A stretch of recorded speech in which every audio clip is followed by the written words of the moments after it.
So, good evening, everyone. We are in our 10th week of talking about, or maybe it's 11th week, I have lost track of, we're talking about the Tarot as a roadmap for life. Now, what we're talking about here is not divination.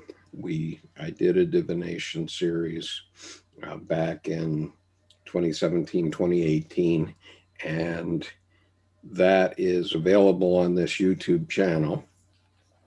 And I normally put a link to it in the description of this video on playback. So you should be able to find it. We have a new panelist, Jennifer.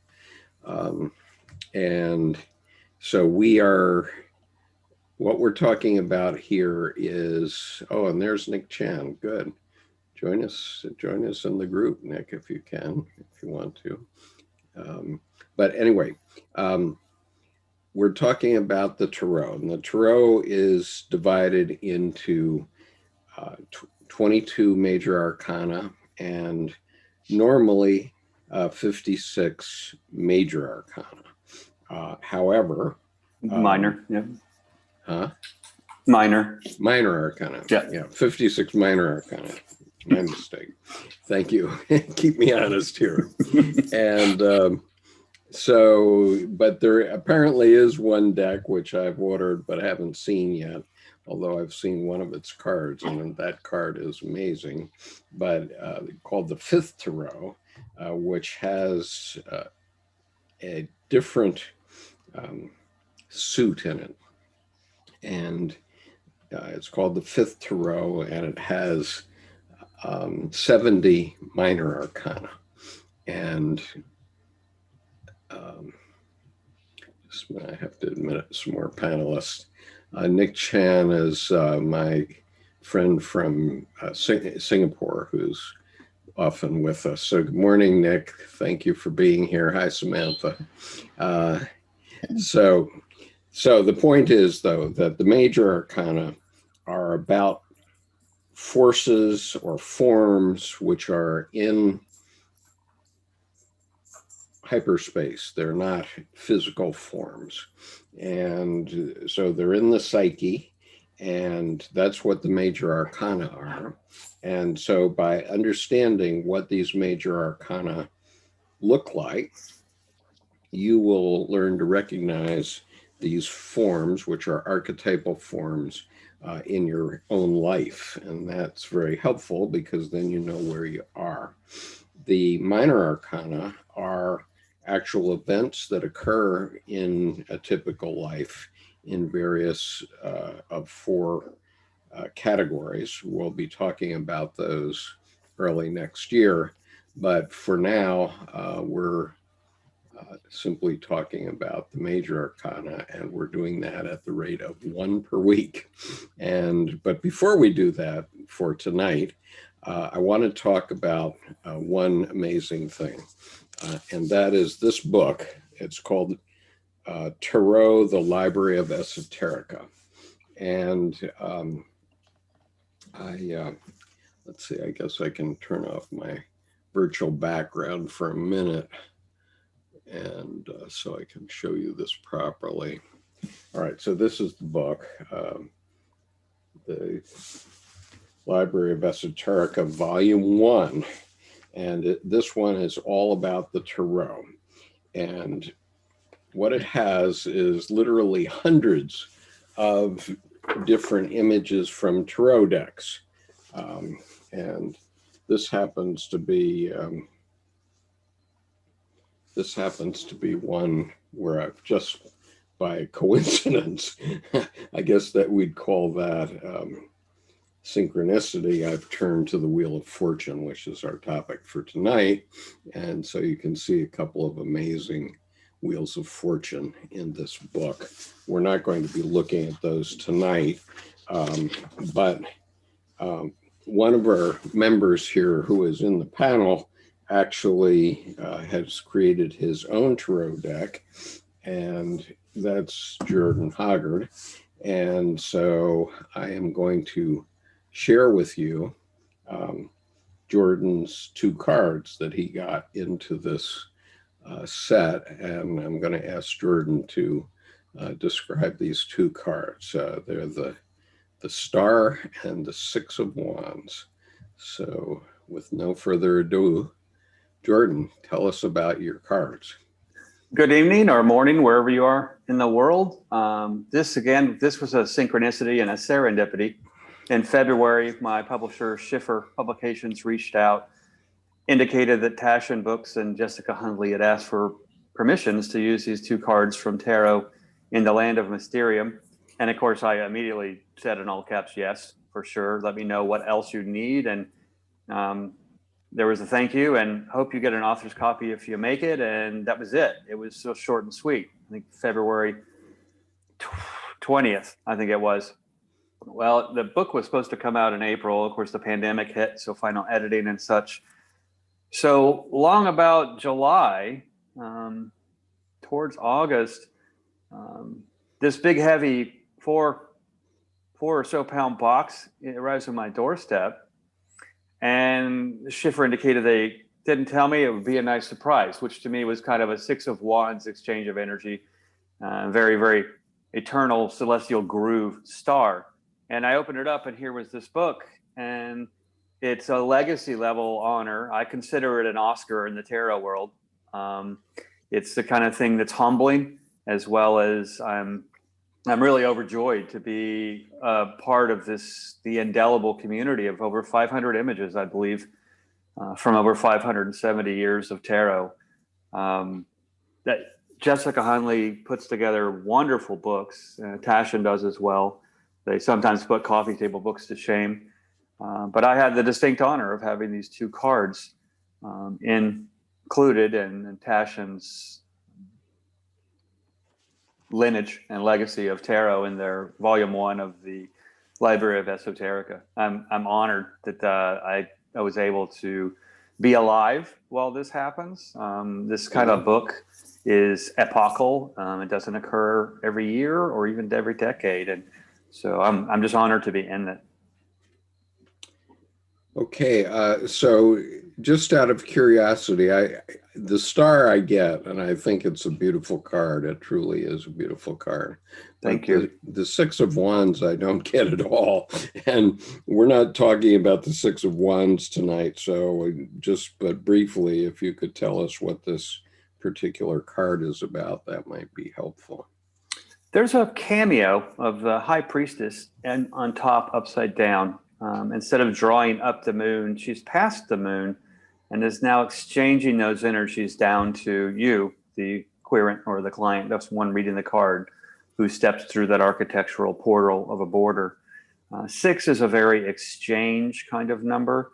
And on this card, I really wanted to express this kind of wave-like dynamism, and literally 6 wands as these bars of energy that are stair steps up to the sky, as well as simply energy that is coming down to be received. And there's very victory kind of energy without any hubris was the intent. And then graphically, the way it comes across, of course, to anyone and their tarot bent, we'll plug and play into that how it does, so that I don't ever sit on doctrine, obviously, for the meanings. That's in short. Okay, so terrific. I'm sorry I have to stop this for a minute to let a couple of other people in. Thanks for the opportunity and for featuring that, Skip. I appreciate that. And well, I'll put it back up for a minute. Just a second. Let me get everybody in that's participating. I can't see the participants screen when I'm sharing. So let me share it once more and ask if there's anybody in the group that has a comment on either of these cards.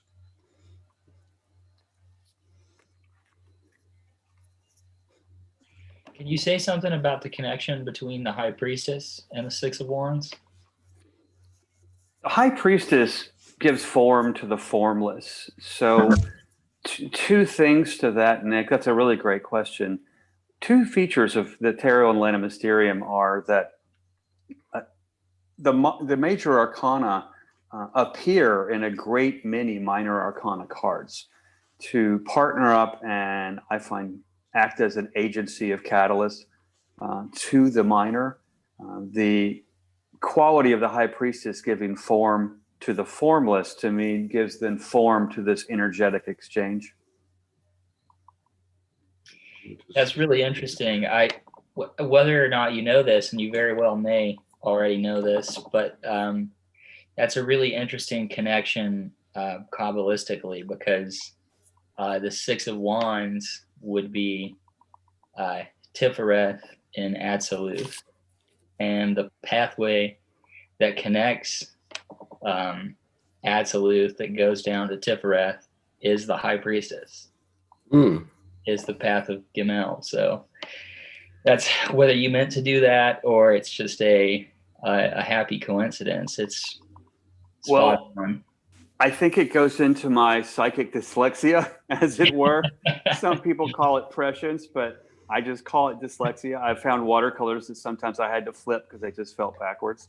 But right as I was finishing this deck, and this card had been done for over 2 years, I had never really fully studied the Kabbalah in terms of Tree of Life. A lot of Tree of Life from alchemy and such, but never with the spheres or the Sephiroth.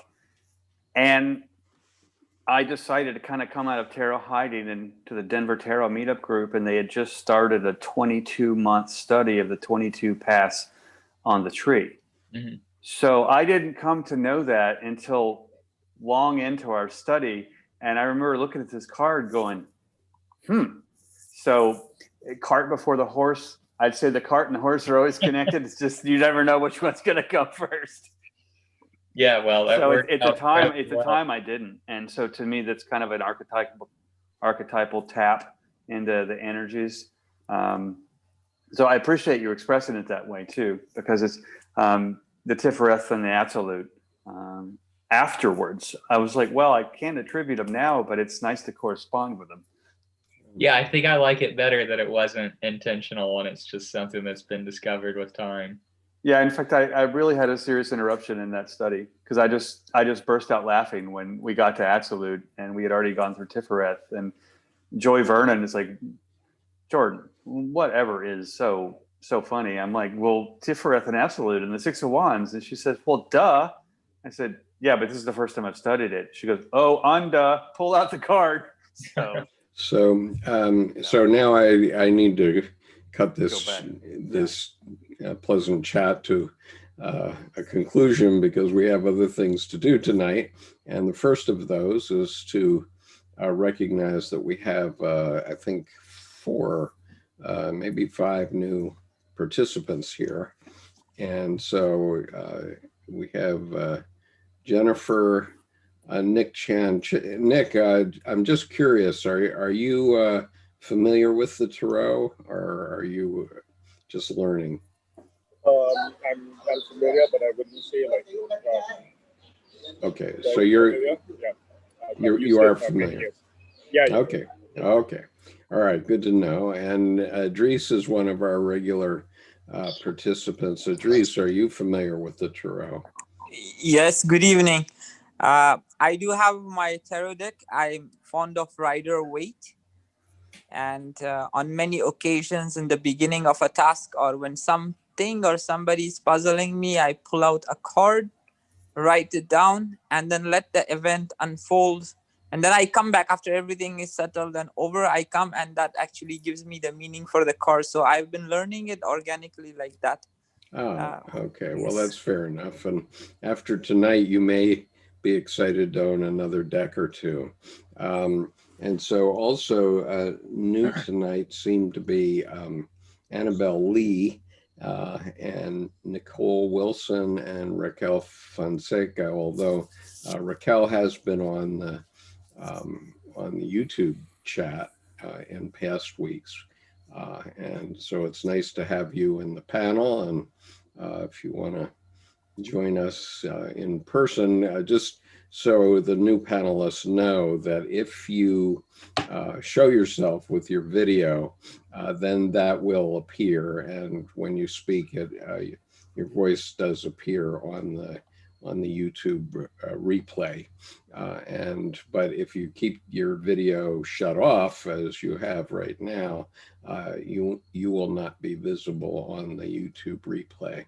And hi, Samantha, welcome back. Nice to have you. We were just congratulating Jordan on his 2 cards that he got in the Encyclopedia of what is it? Esoterica, right? The Library of Esoterica. Library of Esoterica, and it's a huge book. Congratulations, Jordan. Thank you. Thank you. I couldn't be more floored and honored. It's a second highest accolade, I think, that ties for first with that I've ever had in the tarot world. It's the ever-ready bunny. It kind of just keeps going and going. For generations to come, people can look you up. Yeah, and Exactly. this book, for anybody that's interested in tarot, I think only cost me $30 on Amazon. So it's probably worth having if you're interested in tarot. Okay, so tonight our task is to get through the Wheel of Fortune, and let's go around the room and see who among the panelists might have a comment about the Wheel of Fortune before we talk about them. And you'll go last, Jordan. You already had a chance. So Actually, I've already gone. I don't have to go now. well, I have your card here. I have your Wheel of Fortune card here too. So Nick, any quick comments, like a few sentences? Yeah. Let's see. What I have written down, just as a few talking points as we go on, is that the wheel has to do with the cycles and how most all things move in some form of a cycle. Also, the vision of Ezekiel is pertinent to this card. Right. The many permutations of the 4 letters which spell tarot, rota, ator, Torah.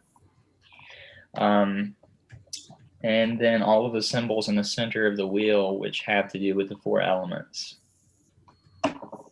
So those are just some quick comments.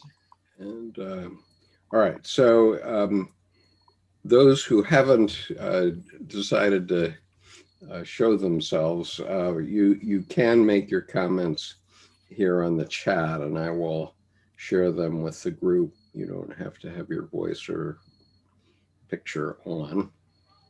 Jennifer says, the world spins round and round.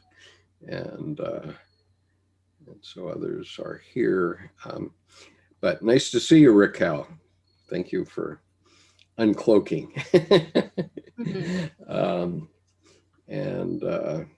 Georgia says, congrats to Jordan. I'm not panel qualified and happy to do this on YouTube. Okay. And so as we have been in the past, I made a command decision. Last week I said I was going to go back to the Hermit and add some more material from the Jodorowsky book, but I'm not going to do that. Okay. And the reason I'm not going to do it is because I want to spend one evening on each card. And what I'm trying to do is to, spawn some interest in people who watch these videos, whether they're live now or they watch on playback. And so all of these books that we read from, including Jodorowsky, which I will read from in a bit here, all of them are quite interesting, and they all have a different take. And what will be obvious from the cards that we show is that artists have different takes on these energies that are in the major arcana, especially. And And so the idea is to give you a sense of that. And so the first thing we're going to do, which we've done every week, is we're going to read from Stephen Heller's book. And Stephen Heller, this is his book called, it's called The Fool's Pilgrimage, Kabbalistic Meditations on the Tarot. And the reason I'm doing that is in part because later, or maybe in the middle of next year, when we get through the various suits, and now we have a fifth suit to work with, so it's going to take us a long while.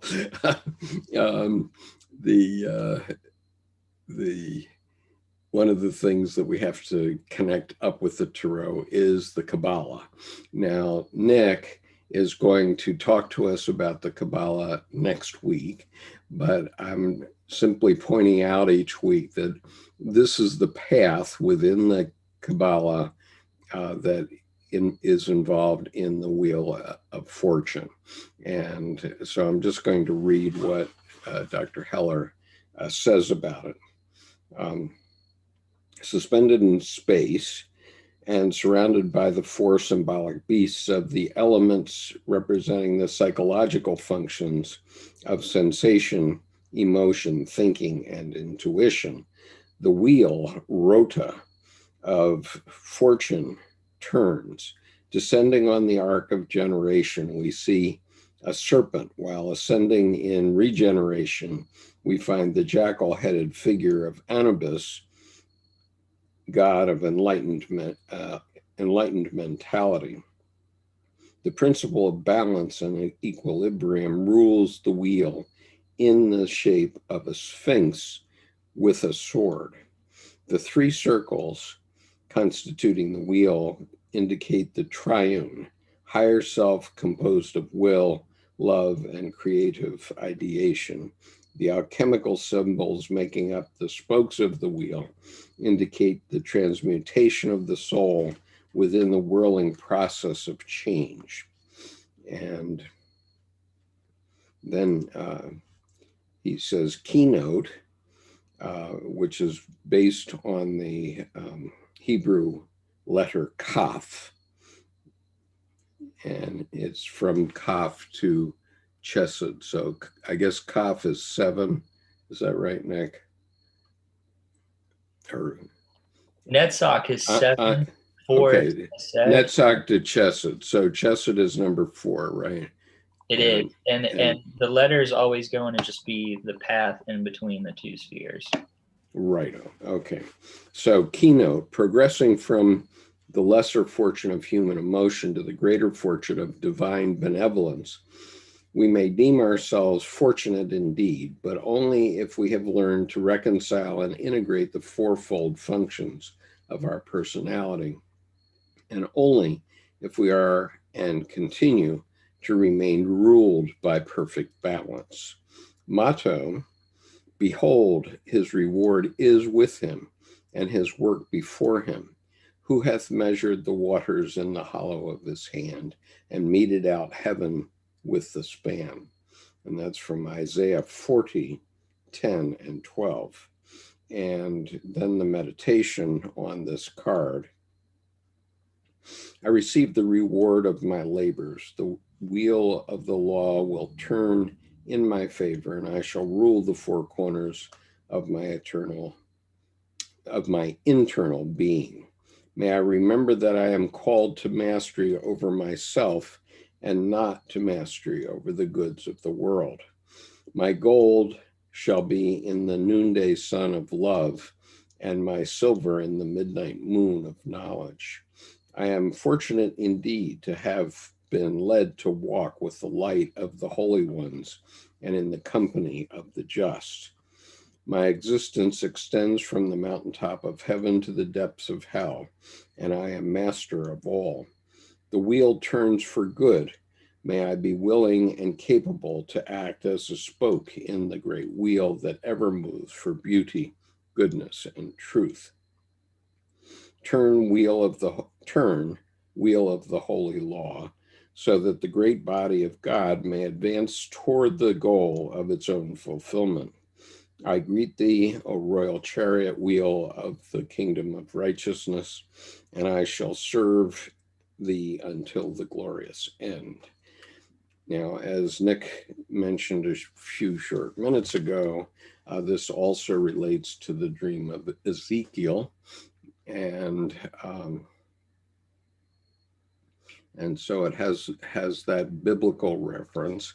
And the way I learned the tarot was that you had to go through this physical world process for a period of time, which is the first 9 cards up through the Hermit. And then at the 10th card, the wheel gets spun, and either you drop back down and have to start over again, or you keep going into the spiritual realm, which is covered by the later cards, 11 to 21. That's the way I learned it, but that's not the way everybody talks about it. Comments? That's exactly what I would say as well. I mean, I think that this card, in contrast with key number 8, really helps to reveal the meaning, because, you know, in card 8, where you're just learning to tame that really fiery kind of low-level energy and bring it under your control. Here, you've gotten it under your control, and you can free yourself from the will that keeps all these animals going around it, kind of trapped in the cycle. Righto. And one of the key aspects of this is we're constantly in the middle of 100 projects. Every human being has 100 projects going on. We just don't think about it. And so the idea is that these things in the physical world can be happening all the time in any number of different dimensions, and you're either going to keep them going toward your greater good and your beauty, or you're going to fall back somehow. And that's what the Wheel of Fortune is. I would like to add something if I'm not interrupting. Please. Okay. First off, Nicholas, thank you for commenting about the animals being trapped, because I've been doing readings from the, is it Jodorowsky or Jodorowsky? I guess it's Jodorowsky. Jodorowsky. It's a soft J, I believe. He's Polish. I don't know. I need to look into that. Okay. Anyway, so I think he was ultimately American, but anyway, it's Jodorowsky, right? My grandfather's Polish. Okay, cool. So focus. So what I'm trying to say is, first of all, thank you for that, because it's I've been using a different method to read when I read for people, which is Enrique Enriquez, and more like deconstructionist and just going with forms and things. And when the Wheel of Fortune comes up, it's just been interesting to interpret it not as a Wheel of Fortune, but as I found myself saying, you know, you're with these other monkeys, these other animals on a wheel, but you're different because you're wearing a crown, you know. So, you know, so there's something, anyway, it made sense in their readings, but that just connected that, oh yeah, it's animals on a wheel. Like, is that, I don't know if it's samsara, that's the wrong word, but being stuck in this karmic. Oh, absolutely. Absolutely. Yeah. It's that concept. And then makes sense here too, not just in the reading. Yeah, so it's interesting that even though I kind of deconstructed it, the meaning is similar. And then the other thing I wanted to say, can you show Skip the reading, because I'm pointing out something in the actual text.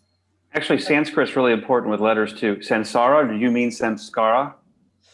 The eternal being scars? Trapped. Yeah, samskara. The S-A-M-S-K-A-R-A. Samskara.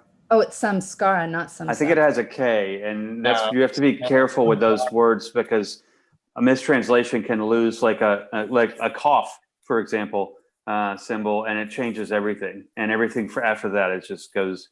So I think it's samskara is the concept you're referring to, is kind of karmic stuckness. Well, that is the concept. Really trapped in the cycle of being without any way out. It's, I mean, like the same concept of Maya. I thought it Yeah, was. okay. I took some classes a few years ago, but it's possible I'm mixing it up. But would you be able, Skip, to put the text on the screen so I can write something out? I beg your pardon. Surely I can. I also say that, Samantha, because, I was talking about with the strength card, thinking of the Freudian id. And I think it's worth pointing out the fact that, as it's common knowledge, Freud and Jung split over the nature of the unconscious and the nature of the use of libido. And I think that really comes to the fore in contrasting that card and this card. Well, and the use of the spiritual in psychology generally. Right. Yeah. But, he's saying that the libido has a religious component as well. This is what Jung was saying. Yes, that was Jung. Yes. Yeah. Right. He slept with his patient. Anyway, he also contributed a lot to psychology and was probably a great man, but interesting. Freud was definitely a great man. There's no doubt. Yeah. And even Carl Jung would say so and did say so. Oh, you're talking about Freud? Yeah.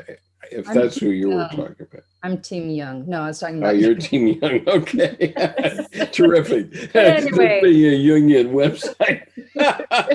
yeah, that makes sense. Yeah. But I mean, one thing I would emphasize that Edward Edinger said sort of as a comment, as a dictum, was the universe is in balance. And if what goes up must also come down, and so forth. And if you do something to the American people, it's going to come back to you in a certain way. Even if you're president. Pardon? Even if you're president. Even if you're president, and even if you're, no matter who you are. No matter who you are. Right. So I mean, if you do something small for the country, like serve in the military, that may seem small to a lot of people, but actually from your point of view, it's a big thing. But it has its payback, right? That's what our president didn't understand when he was at Arlington. Which he said, what's in it for them? Because he sees things only in dollars.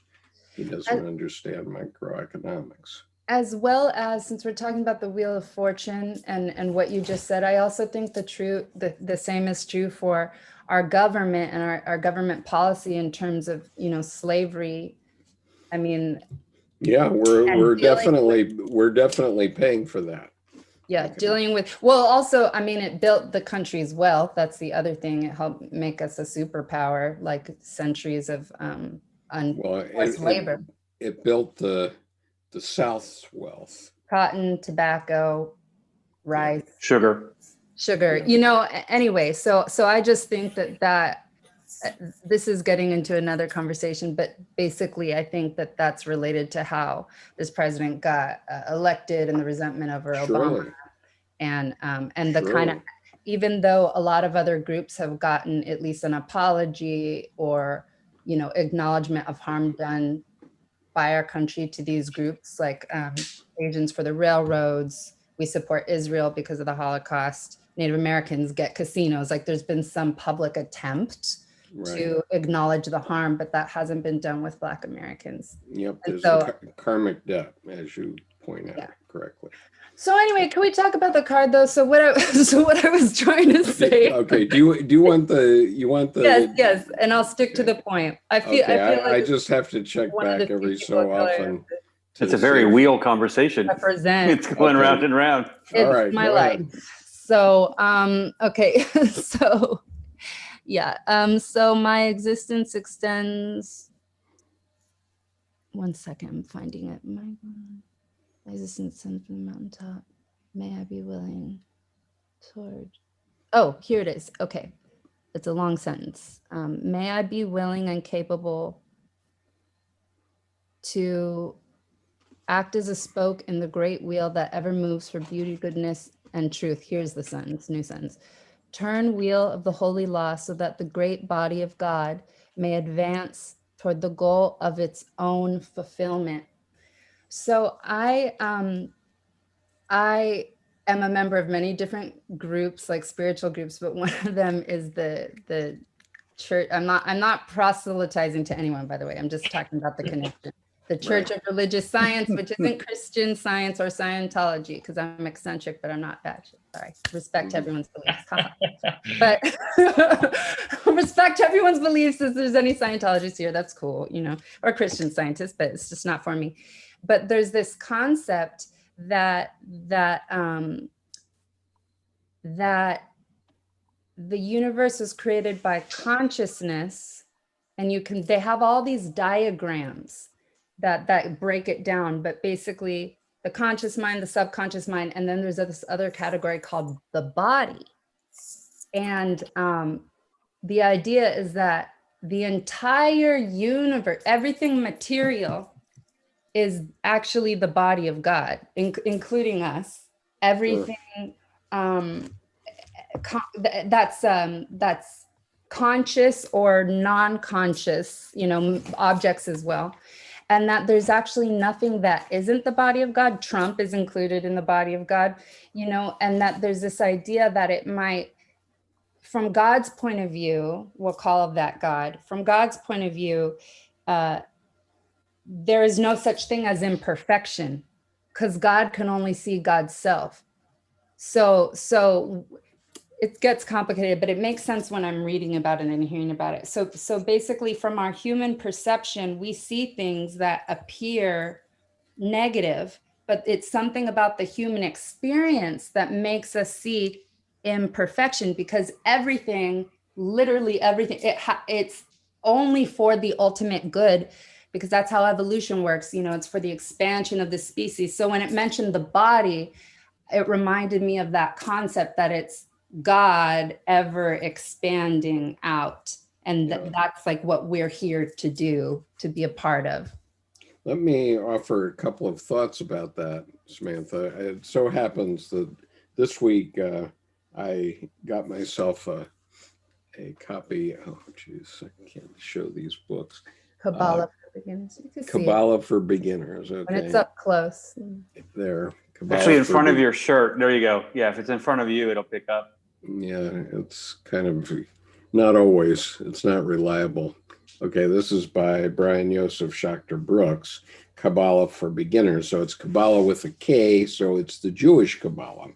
But on the back cover, it has a little statement here that is relevant to what you were saying, Samantha, which is the kabbalistic method is that God is not a being, not even the most supreme being, but is rather being itself. Yes. Okay. And one other thing I would like to add to that is to remind everyone to go back to Becca Tarnas's talk that she gave us on the 30th of April, or of August, 30th of August, sorry. Because in that, she comments on the fact that we have to enact what we want our world to be.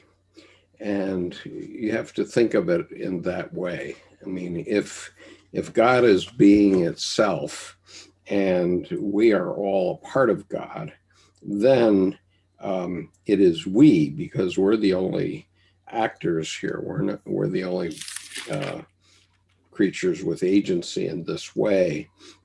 We have to enact the world that we want, basically. That's the idea, whether you agree with it or not. And I recommend also, there's this book, Science of Mind. It's interesting for intellectuals anyway. Again, it's not trying to convert anyone, but Ernest Holmes wrote this, The Science of Mind, and it's a mixture of mysticism and science, and what was the other category? I guess, I don't know what the other one is. Mysticism and science, basically. And And it's responsible for, it's where the law of attraction, like the new, but it's so much deeper than that. It's, you know, and he's one of the few people, at least that I was reading about, he has a, he acknowledges psychic ability. Like there's a commentary on it, you know, about like, that it exists, but that it's not unnatural, and that if it's not under control, it can actually disturb people. So he was saying it's important to know like what you're doing with it, you know. The author again, last name was Holmes. Ernest Holmes. Ernest Holmes. Yeah, Ernest Raquel was asking. Modern mystic. And he's a few degrees away from Jung too. I forget how, but I can report back on that. Yeah, there's a comment here from Annette that I'd like to mention. First of all, she says, "Hi, Samantha. I just learned that God needs a human to become aware, and that God needs a human to become conscious as God is everything and everywhere. God is being itself. How beautiful. And so God is not conscious. Well, God is conscious to the extent that God is in each one of us, which is the point that Dr. Jung made at the end of Answer to Job in paragraph 758, which was the last paragraph, which is the whole logic of his approach is that we have the Christification of many. In other words, we all become God's sons and God daughters, the sons of God and the daughters of God. And but he warned that it could lead to inflation. In other words, you know, if you think you're God, well, we see how that works. And he also mentions the ichthyos, I think, in Psychology of Alchemy, or Psychology and Alchemy, where the goal of the operations was to yank the glowy-eyed fish from the deep, which was the capital I ichthyos, or then Iesus, which is then the Christ figure. And then that's where the origin of the fish symbol coming into, that was robbed into Christianity, came from. So there's, I think, that yanked like a glowing-eyed fish from the deep. But like you said, when then those glowing eyes come out here, there's the problem of they expand too much and they dissolve you, and then there comes the inflation, where your boundaries are defeated. Can I speak to that also, Skip, what you said? Yeah, go ahead. The thing is like, okay, so what I've learned from this particular church is that so there's a form of prayer that they call treatment. Oh, it's medicine is involved too. That's what I meant to say. Treatment, where instead of praying for something like begging, asking, you treat for a condition. So you treat for happiness, or you treat for a car, whatever it is. And anyway, I mentioned that because I use treatments before I do readings for people. And when you do a treatment, it's like a 5-step system that you have to take a class on to, like they say, there's a scientific way of praying that produces result. And I brought that up because when you were saying about God, like we are all God. Well, the thing is, first of all, I'll say it, I'll practice saying it. It's uncomfortable to say and let land, right? I am God. You know, I am God, and everyone else is too. So it doesn't make me special that I'm God. And in fact, I have no choice in the sense, I mean, I have choice, but it's like even the ill I could try to do ultimately will serve some greater good. Like I'm hoping with Trump, it unites the nation. Who else but Trump? Right. You can be Christ-like, as in Christification of many, or you can be the Antichrist-like. And both of those are part of God. And I remember what it was. Sorry, I remember what it was. It's that there's something you say where you, in the prayer, you acknowledge God. You say, okay, I won't do it right now, but you acknowledge that there is a power. You know, there's one power, one love. You can say some attribute, there's one. And it appears that there's many, but it's actually one. And that power I call God, or you can call it whatever you want. And then you unite with it by saying, I know I'm one with this power at all times, and especially right here, right now. So it's the idea I understand from it, and these aren't the precise words that I've heard said in the text or in the church, so I want to be clear about that, but is that you are God, whether or not it appears that way, or whether or not you're manifesting as God, meaning setting a goal and following through, right? And having power.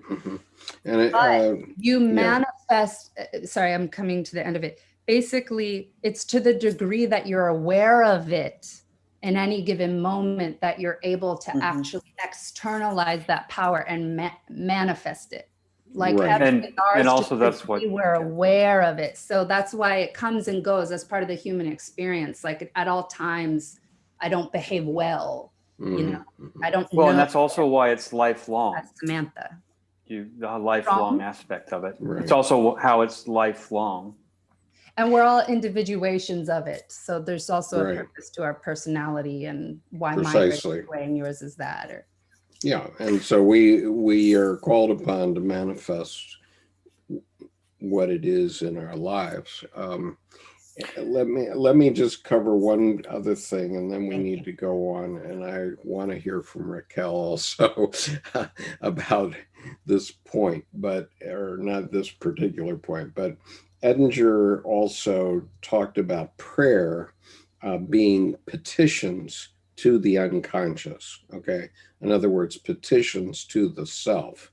And there is I think there's actually 3 videos on this YouTube channel where I have gone through in great detail the petitions, the 7 petitions that are contained in the Lord's Prayer, which Dr. Edinger went through in great detail in one of his books.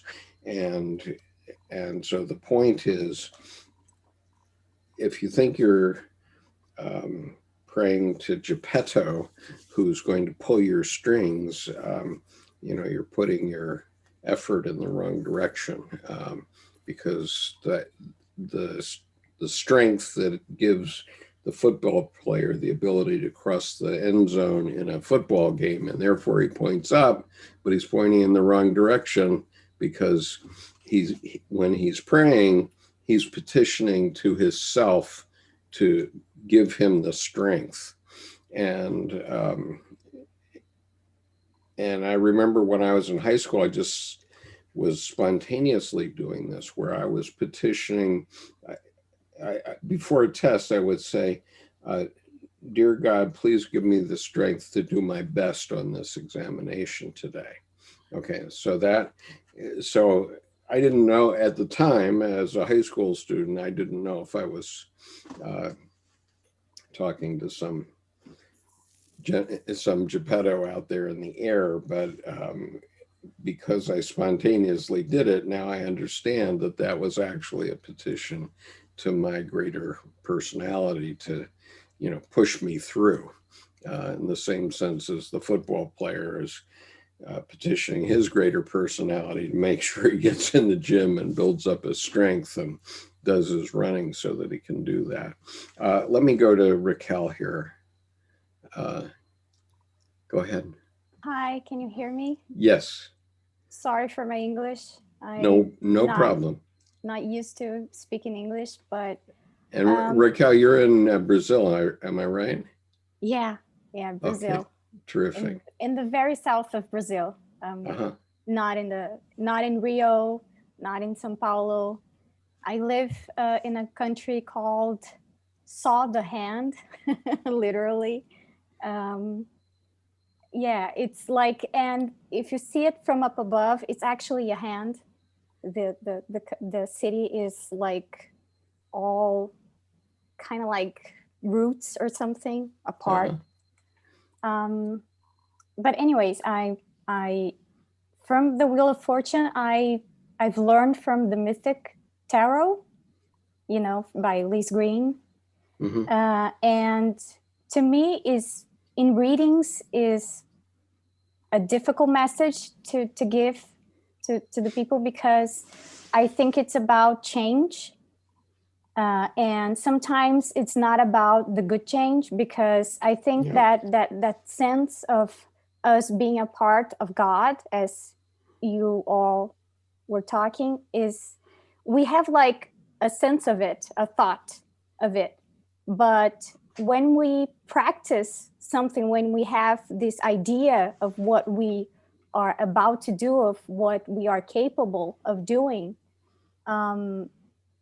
doing that in a material way, I don't know how to say it, but actually going through the steps of the work that you've come here to do, something changes. You know, this, you come off of this idea, that the thought process, and you go to the reality, and you start to like experience some great change. Because in this tarot card from this Greene, like the Wheel of Fortune is inside of a cave, and every time that the symbols and the signs are inside a cave, the change is inside the mind, you know, not actually real change in life, but yourself is changing. You're becoming something else, but you are becoming something else that you always supposed to be, you know, kind of like that. Yeah, I do have Liz Greene's material from Mythic Tarot teed up for tonight. And so let me come back to that. And the only thing I would observe is, and I do know that Liz's card, which I do have teed up, suggests a completely inner journey. But I think that there are certainly outward things that happen as well, not only the inward things. And, you know, they're not the same by any means. So, for example, when I broke my leg, that was a Wheel of Fortune event that was very negative. But the 13 weeks I had to recover from that fall also did change me in other ways internally. I acknowledge that. And so let me read a couple of things from YouTube here. One is from Nancy Pfaff, who's one of our regular participants. She says, Marie-Louise von France quotes W. Diona, only through the eye can a human being really see himself and partake of the nature of God, who is himself all eye. Okay, that's an interesting perspective. And of course, the eye appears on the U.S. $1 bill above the pyramid. And that has a certain meaning, I believe, to Masons, but I'm not a Mason, so I don't know what it means to them. But all the founding, or most of the founding fathers were Masons, so they put it in there. It's also worth pointing out that the eye can't see itself. Ah, yes. Right ho. Okay, so Michael says, from a shamanic perspective, saying that we are God or needed by God might be correct, but reeks of self-importance. We're such a small part of the divine that we can't manage moving the whole. Well, Michael, while I agree with you in general, I try sleeping in a tent with a mosquito sometime. Small things can move mountains, I assure you. Chaos theory. Right. And let's well, see. your mosquito example is excellent too, because, for example, you slapped a mosquito, there you go, but mosquito lands on just the wrong place, and you learn instantly that violence is not the best first course of action. Right, and you might end up with malaria and and a few other things. So yeah, so Patrick says, oh yeah, that would not work. We get out power from source. Laugh out loud. I prayed every time before a race and became first in my state. Really, Skip, I can relate. Okay, fine. And Michael says, we can offer a gesture to the spirit, which might beacon back, and we can't know our limitations, as we are indeed a mystery within a mystery, but the spirit will crush us in due time, as it does. And Michael, this is not the place for it, but also I can tell you some very small things that I have done in my lifetime that moved mountains, but I'll do that in a either it will be an advanced reading group session, or it will be in a Sunday morning session if you catch me if you catch me, then I'll do that. But tonight is for the Wheel of Fortune. And so Samantha had asked for the Motherpeace deck, and we hadn't given Motherpeace any time whatsoever. And so I wanted to share this. Debbie and I have actually had this deck in our possession for over 30 years. It was given to us by a dear friend who was at our wedding, in fact. And and she used to come over quite regularly, and we would just very pedantically do a layout and then a reading from this deck. So this is the Wheel of Fortune from the Motherpeace deck. And let's see, I think that I better, first of all, read from the little book that they have in the Motherpeace deck, because you have to understand this in a small and a big way, I guess is the way to say it. And so she has a very abbreviated book that is only about 50 pages long, or not even that, it's maybe 30 pages long. And so where is it? Here it is. Okay, so here's what she says in the little set that comes with the book. And when this deck came out, it was a sensation, and it's a beginning of the the emanation of Sophia coming into the real world. So here's what she says. The goddess Fortuna smiles and turns the wheel of life, manifesting a big event, a transition, or fortunate turn of the tides of destiny. Somewhere in the zodiacal spinning, a special star emits a benevolent ray of light to the planet, and a cyclic pattern shows itself. Now, I would call that totally, everything's good and there's nothing bad. Do you want me to read from there's a larger interpretation? I mean, a longer one in this book. It's a couple pages.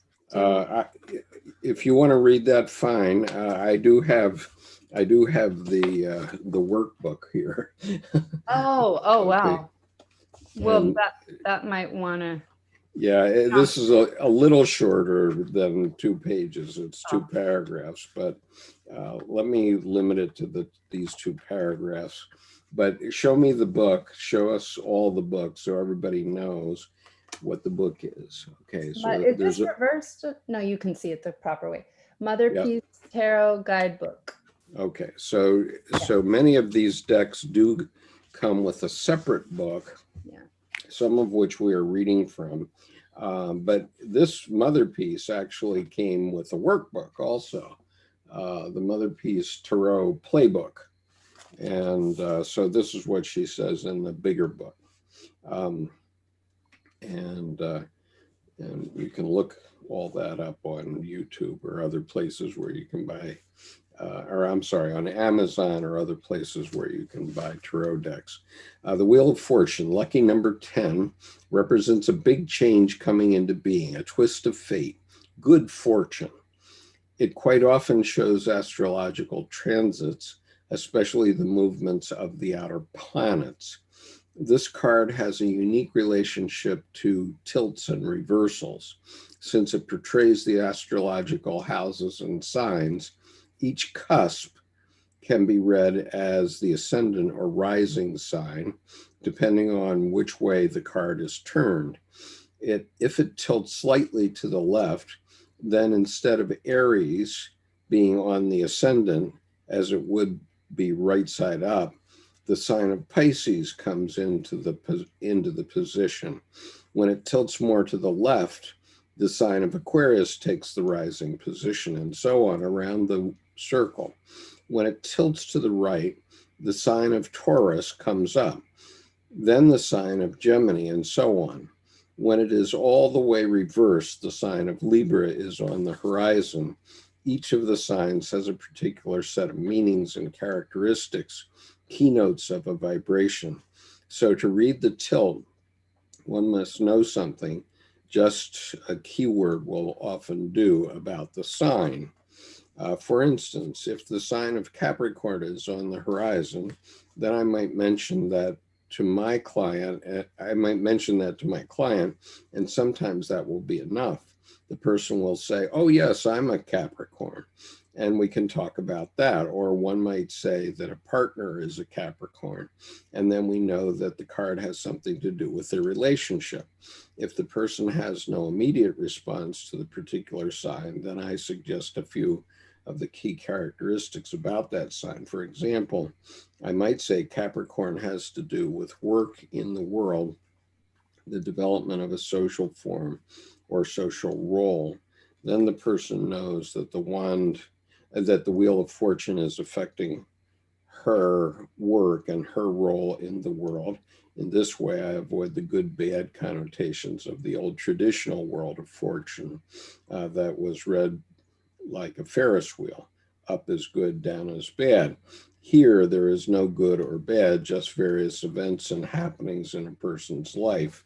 When the wheel is reversed, however, it may mean that things don't feel very good at the moment and that the timing seems lousy.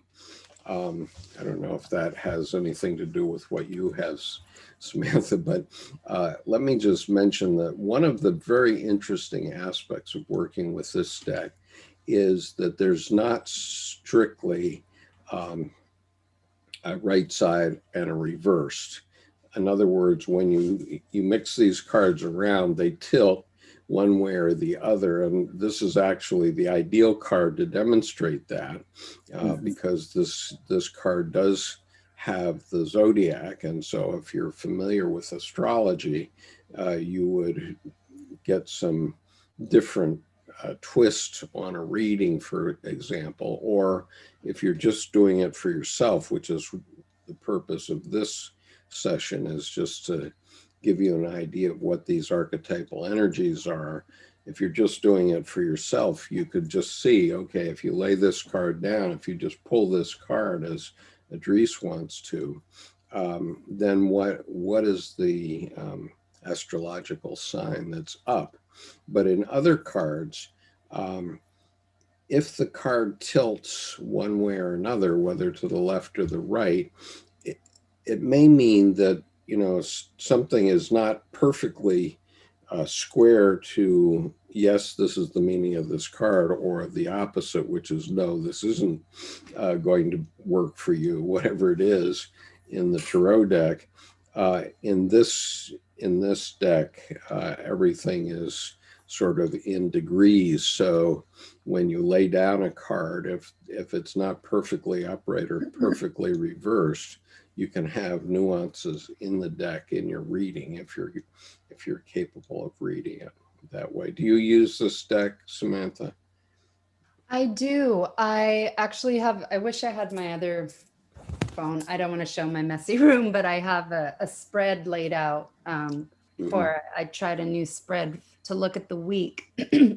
And at first I just was like, I'm gonna read them all upright, you know, because it's a lot of work, you know, I mean, that's all the degrees in the circle, like, you know, sure.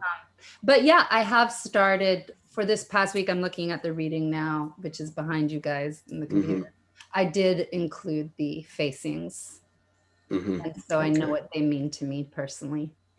Okay, so that's probably enough from the Motherpeace for now.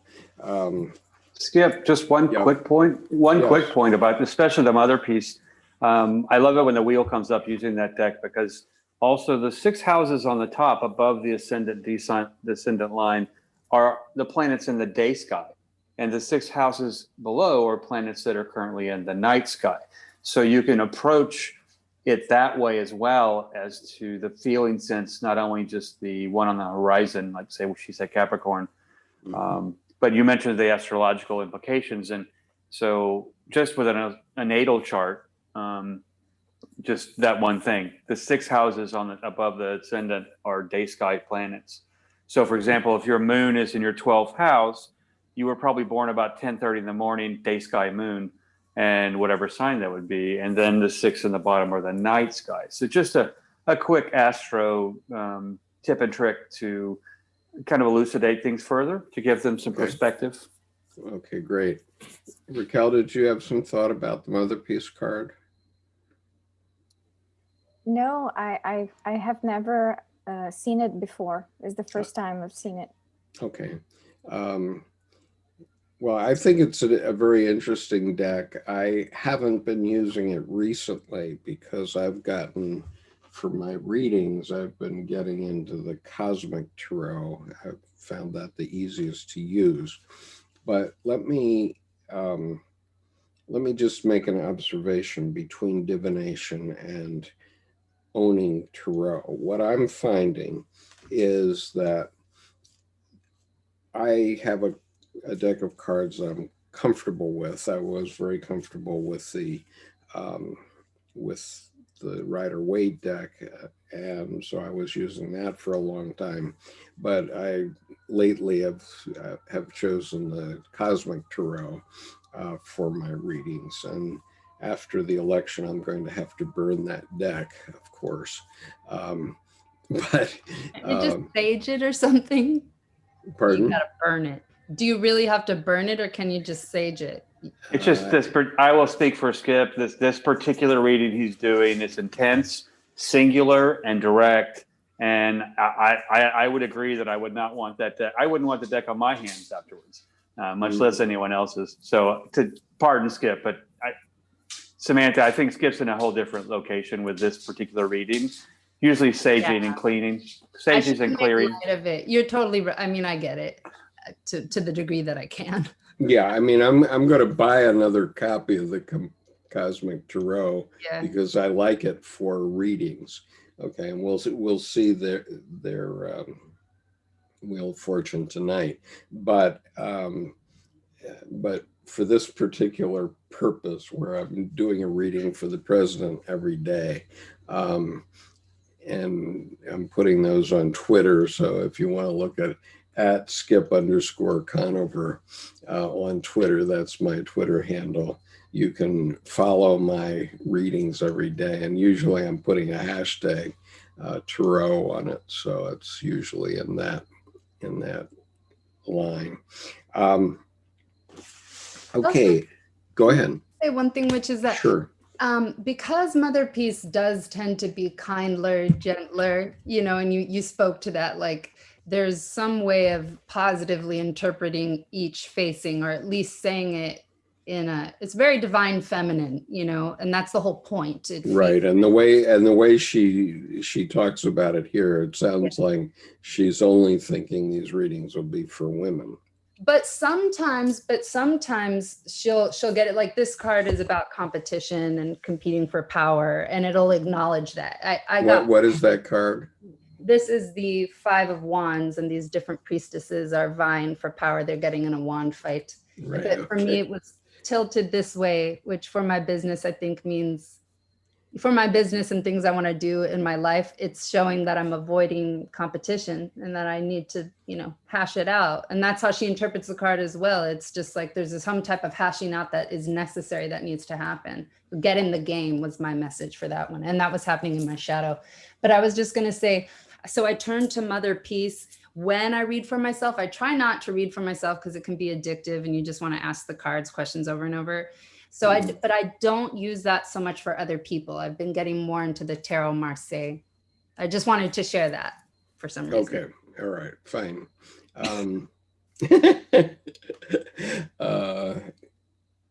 Yeah, I mean, so women may find, especially women, I mean, I like the Motherpeace deck personally because my wife and I have done a lot of readings with it with our friend who gave us this deck, and you know, I think it's as amazing as any tarot reading can be. Even, you know, even if you're a beginner and even if you just pick up the book and look at the deck and or look at the layout and the positions and then read the meaning and try to understand the meaning in a very pedantic way, not as a professional reader would do. You know, it works as well as any other deck. And so I think it's fine. And the artistry in it is really beautiful. I really like the imagery in it.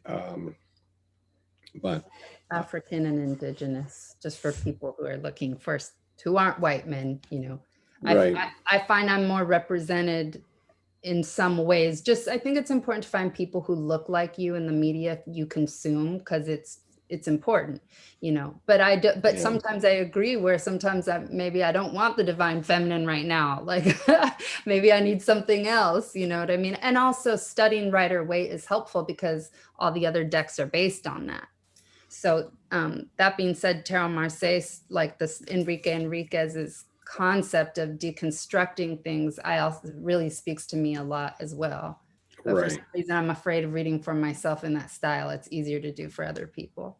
No, I agree with that, and you know, it's fine to just read from the Marseille. It hasn't changed in 500 years, and the energies, the archetypal energies that are described in the Marseille are in our lives, and they're always going to be in our lives and everyone else in the world. And that's what we're talking about here, is understanding where we are in our lives so that we can get some reality on it. So one thing the Wheel of Fortune will do is it will tell you that, you know, if you get on top of the world, you're probably in for a fall. And meanwhile, if you've crashed to the bottom, you know, this too will pass and you'll rise up again. And you know, so for example, after I broke my leg, that was a pretty low point. But after that, I founded a public company. And after I founded the public company and all this was wonderful. And then I lost my life savings in the financial crash. So, you know, I was down and then up and then down and up, and that's the story of my life. So, all right, so there's some other things I want to talk about here tonight, and I want to talk about the she-wolf and the Starman again because I like their descriptions. And after that, I want to show you one from the Divine Tarot because you're really going to like that, Samantha. It's about a spider web. Cool. Look at the Rider Waite deck already. Say again. Did we look at the Rider Waite deck already? Well, we looked at it in the Stefan Heller page. You know, I think that's so boring. I mean, everybody talks about the Rider Waite deck, but what did you have to say about that? Nick, go ahead. Oh, I was curious because I thought I figured that would just be on the list of cards and yeah, I have it on the list in the 4-card set that I usually put up that has Rider Waite and the Toth, the Golden Dawn, and the Marseille. I have those 4 together as usual. I just would like to do the She-Wolf and the Starman first. Okay, is that okay? Oh, totally. I was just curious. It felt like we skipped over it. Well, I sort of feel like every time I do the Stephen Heller thing, I've already given Rider Waite some attention, and I will give it attention later on, but I'd really like to get to these other ones first as we go here. Onward. Pardon? Onward. And everybody who's online now should know that next week we won't be doing a major arcana. Rather, Nick is going to give us a presentation about the Kabbalah, which is that lattice work that was in the Stephen Heller pages at the beginning, and so I look forward to hearing about that. One thing I wanted to ask you, though, Nick, and I'll just put it up one more time just for reference. What I wanted to ask you was, so this is the Kabbalah. Do you concur with the rabbi on Kabbalah K equals Kabbalah Q, or is there a difference?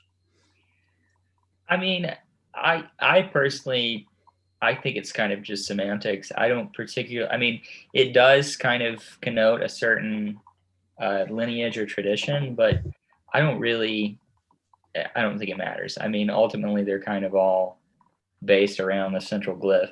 And also, this is the tree of life, but Kabbalah as a whole is a larger practice of looking at the Old Testament, certain books in the Bible, and using a variety of different methods for analysis.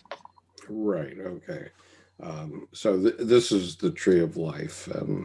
There's we may get into it. There's actually 4 dimensions to it, in at least 4 different ways of looking at it. Yeah, I plan on talking about all of that just very quickly as we move through, but the bulk of the presentation will just be dealing with each spheres and a couple of the paths that connect them. I mean, there are 22 paths that connect all of them, so I'm not going to go into detail on many of them. Okay, terrific. So that will be next Monday night. And so meanwhile, I want to bring up the She-Wolf and the Starman cards, and they are these. And I'll read first the She-Wolf description. These obviously are quite different cards. And I have to say that, the Starman is growing on me. I also like the She-Wolf for different reasons, but everyone likes a pretty lady. Well, and they're not. It's respectful. It's not because it's period. Although I do like the model she's got here. Beautiful. Yeah, and so all right. So this is the She-Wolf Kabbalah. I'm sorry, the She-Wolf deck on the left, and she calls it the wheel. And the key, she says, the two planets that go with it are Jupiter and Saturn. What a combination, right? Especially if you're into the astrology. But anyway, the keys are change, motion, prosperity, all forces. The artwork, description of the artwork. A woman stands atop the planet Saturn, whilst the other planets in our solar system, including our moon and sun, dance around her, creating a wheel. A snake, representing wisdom and flexibility, ascends and finds itself between 2 hawks. The ancient Egyptian hawk god is Horus, the living pharaoh. The cycle of birth and death was taken very seriously, and there were many rites, passages, and rituals associated, but what was fundamental was the carryover of the spirit into the new pharaoh. the notion of change as constant thus was quite poignant. The woman standing atop Saturn is significant in that Saturn is the taskmaster planet, invoker of karma. Okay, and the light side, you can never step foot in the same river twice. Particles of sand are always moving in the desert. The sky is never the same. Many of the stars you see above you at night have long since passed away. There are more bacteria in your body than people on the earth. Everything is always changing. The more we learn, understand, and accept this, the more in harmony with nature we will be. If we receive this card, we are being asked to stop trying to control so much. There is only so much we can actually we are actually in control of, ourselves and our reactions to the things that occur within and outside of us. We cannot control others. We cannot control time. We cannot control death. We cannot stop the river from flowing. Find blissful surrender. The shadow side, for many of us, control and worry are major parts of our daily existence. It is understandable, as it is our human way of trying to make sense of and get a grasp on this slippery existence, but it is completely futile. There is nothing to be gained from it except a growing pile of wasted energy. Meditate on control and relinquish it. Meditate on trust and grow it. Mantra, change is the only constant, and I am at one with this. The only thing that doesn't change is change itself. So that last was Skip talking. That wasn't the young woman who wrote. Devaney Amber Wolf, who wrote this deck, comments from the panel on the left one now, the she-wolf. Comments on the imagery. I mean, I think it's about me, but I'm sure we all think it's about us. I like the snake. I mean, I don't have something super intellectual to say, just that I've been wanting to get a corn snake, and I'm reminded that snakes, we're primed to be afraid of them, like for our survival. So Sure. I think the idea of when we and I was talking about getting a corn snake with my friend who doesn't want to. I know people who are afraid of snakes. I wasn't allowed to get one as a kid because my mom was afraid. And I was thinking this would be so meaningful for me, but also just like there's something about interacting with that animal that is empowering as a human because it directly opposes our evolutionary repulsion to snakes. We're that's to protect us from getting bitten or hurt. And I've read that in more than one place that we're naturally afraid. So I was just thinking about the concept of the snake within the Wheel of Fortune. And I guess that has something to do with, I'm just going to take a slight pause to see if there's something there after all. I guess something about the battle of life, what can feel like a battle is we're always coming up against our own fear. But when we actually move through it, which is like it's not a human thing, it's like a spiritual thing to actually be able to move through fear, we're empowered. So I think that's why maybe the snake has something to do with power here. Mm-hmm. Samantha, I think there's something I wrote years back in one of my works was the snake, its skin shedded, the snake, its skin not missed. So look at all the pretty colors, refreshed. So snakes can teach you about molting and shedding and cycles and moving on, and instead of long goodbyes of holding on to things that are now dead to you. And probably not being afraid of death.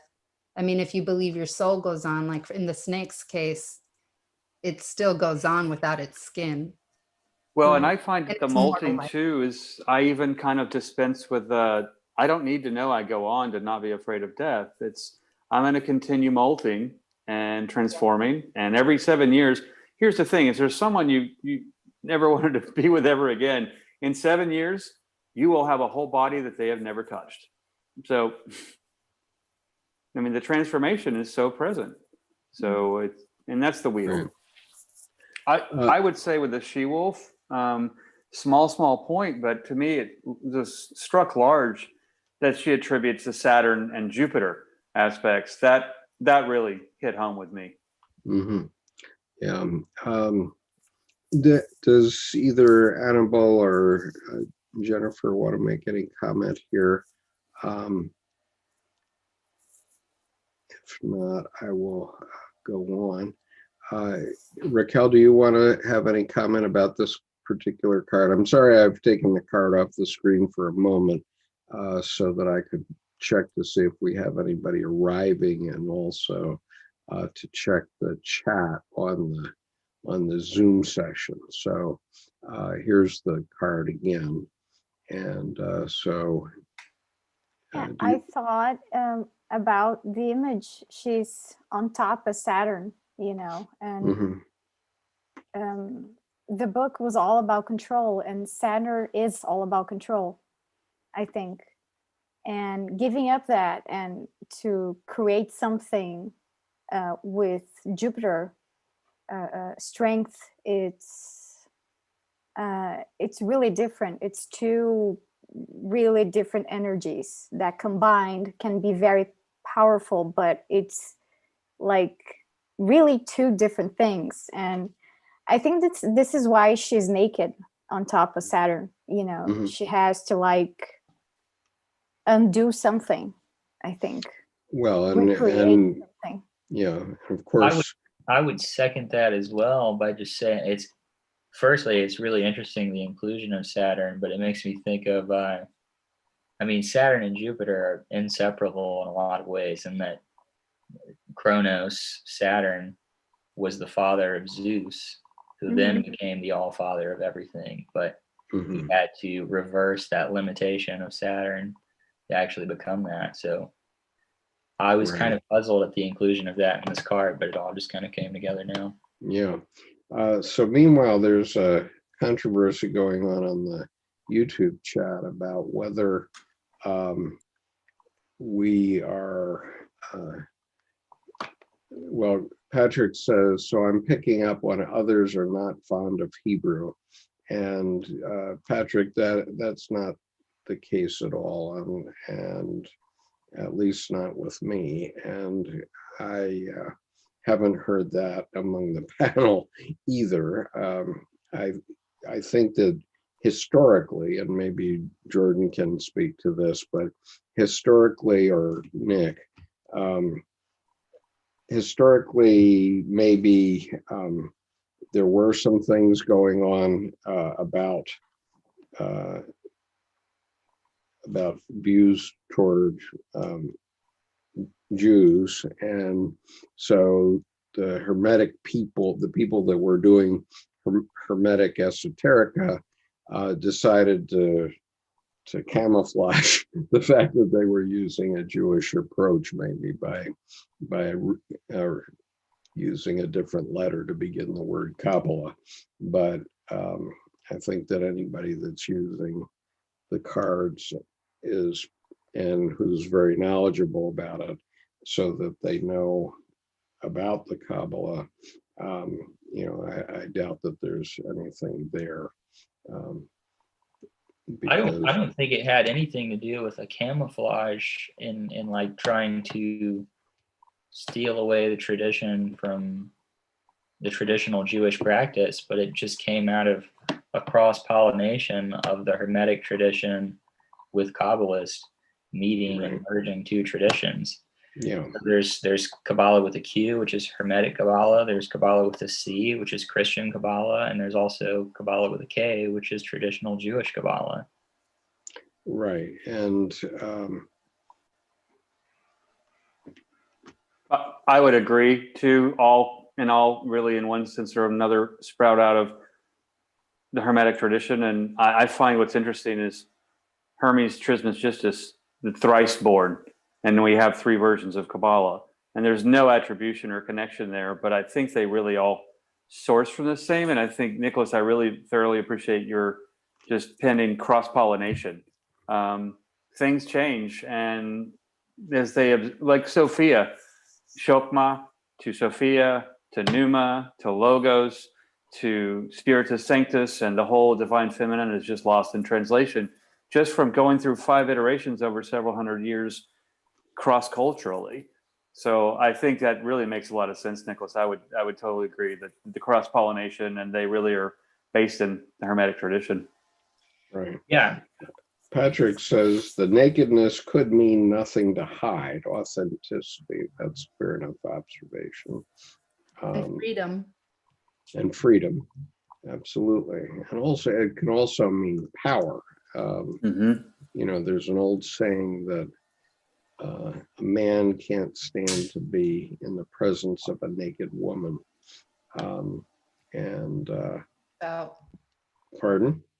Nothing. I'm sorry. Well, because I said checks out. a naked woman has power over men. There's no doubt about that. And so, you know, I'm thankful I'm not in the room with her, but I get the point. Anyway, that's my thought on it. You know, for what it's worth. Okay, let me read about the Wheel of Life in the Starman Tarot, which is the one that is by the same artist who did the 2 albums that with David Bowie. And so here's what it says. I understand there is a time and season for everything. The only truth is change. Like seasons, our lives in constant revolution. The Wheel of Life shows us that every living thing is in full cycle, from birth to death, followed by rebirth. The law of conservation of energy states that the energy of a closed system must remain constant. Our universe is this closed system, so the energy in existence has always been the same. Nothing is ever gained or lost. The forms, E equals mc squared, right? The forms our energy takes, however, are constantly changing. The artwork depicts a vast wheel surrounded by ghostly figures. It symbolizes the personality journeying through time with all its different facets, the dramas of who we pretend to be, the different paths of ourselves which struggle for dominion in a world that operates on the principle of scarcity. The belief that there is not enough produces such struggle, such suffering. The ghosts of the past and the ghosts of the future dance to the great wheel of time, searching out who we are, what we said, and what might have been, seeking where to go, what might occur. The mind ever restless, analyzing, commenting, distancing itself from the heart. We are always projecting ourselves onto life out there. However viewed through the lens at the center, the all-seeing eye reminds us that there is a constant, unchanging center to all changing phenomena. It's true our lives are in a constant process of change and evolution. Every project, person, business, government, and country is birthed, matures, and dies. Much as we try to control our lives, nothing stays the same, and death and decay must come to us all. All the movement, the striving and relinquishing causes such pain and discomfort because it takes us out of the present moment when everything is just as it is, spacious, yielding, if only we could let it be so. This is the center of the wheel of life. When we open ourselves to the aliveness of the present moment, all is unfolding perfectly in the mystery of life. We expand and receive the wholeness of the moment, poised, alert, utterly alive. We wholeheartedly accept what is, love what is without judgment, meeting the isness of the moment. In such moments, we have no wish for it to be different or better or more. We have no disappointment, no sense that it is not what we worked for. Nothing to be, nothing to do, nowhere to go. This moment is complete unto itself, untainted, unmeasured. We shift perspectives from playing a character or role in life to the space in which life occurs. The wheel of life also reminds us that what appears positive and uplifting contains the seed of its opposite. So whenever something major changes in our circumstance, to not be overly attached to the outcome. You've met the man of your dreams. How wonderful. Maybe yes, maybe no. You've moved to your dream house in the country. Lucky you. Maybe yes, maybe no. There is opportunity in everything, brilliance in everything. The cup overflowing with life is everything. Reversed, now may not be an auspicious time for beginning something new, for delays and setbacks are seen with a possible fall from grace, like the ocean through the tide will turn and come back in, keep paddling, relax and be patient. Perhaps it is a wise investment of your time to investigate what will really rock your boat, what is deserving of your resources, passion, and life force. And then there's a quick definition. Karmic forces at work, balance the light with the dark, understanding nature cycles, watching time pass, open yourself to the unfolding of life around you. Reversed, do not start a new project, relax and be patient. Look into your patterns. Where are you blocked? Understand change is inevitable. Learn to ride out the waves.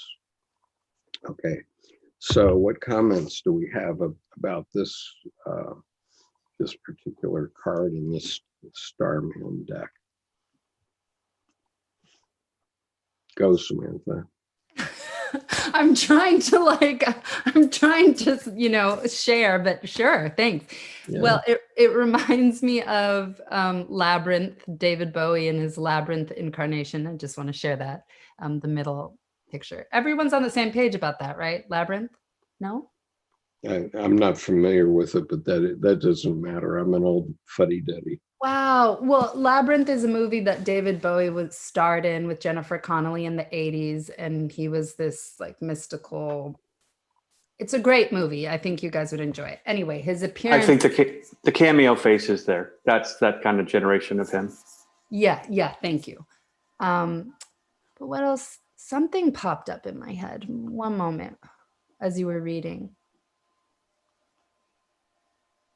It was just about how life is hard and we need to engage with it.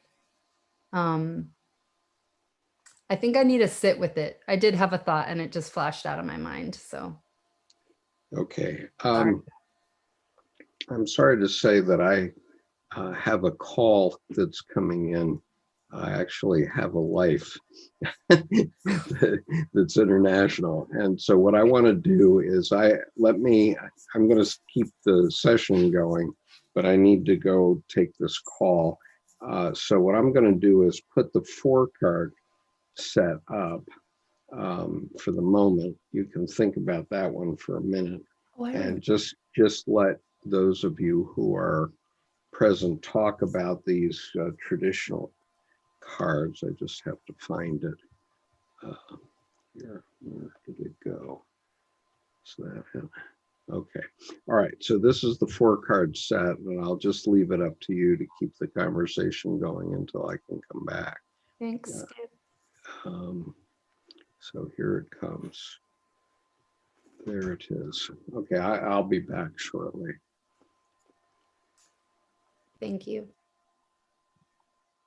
So I did think of something, gang, if I may. Something about we needing to look at where you're blocked in order to move forward. That rang in my ears. So I'm curious what the group would have to say about these things or their experience with this card or being blocked and moving forward. That always resonates to me in a reading in terms of how the client is gearing into what's going on. Are they skipping the gears? Are they jackrabbiting the clutch? Are they stop and start? Or are they running smoothly like Ferrari, where it sounds like ripping silk, just and they're just really hitting it. So I think that blocks. I would actually look at the definition too of a cog. And instead of a cog being a low end of the totem pole, a cog is something that functions under high heat and extreme pressure seamlessly while flawlessly being engaged, unless it cracks and then the system comes down. And there's your block. So weakest link comes to mind.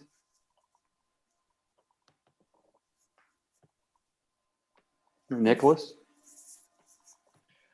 Well, the thing that's coming up for me is kind of going back to an earlier talking point, what you had mentioned, Samantha, about the idea of more or less everybody being a part of the body of God, which I would also just mention is an idea that's present in Kabbalah as Adam Kadmon.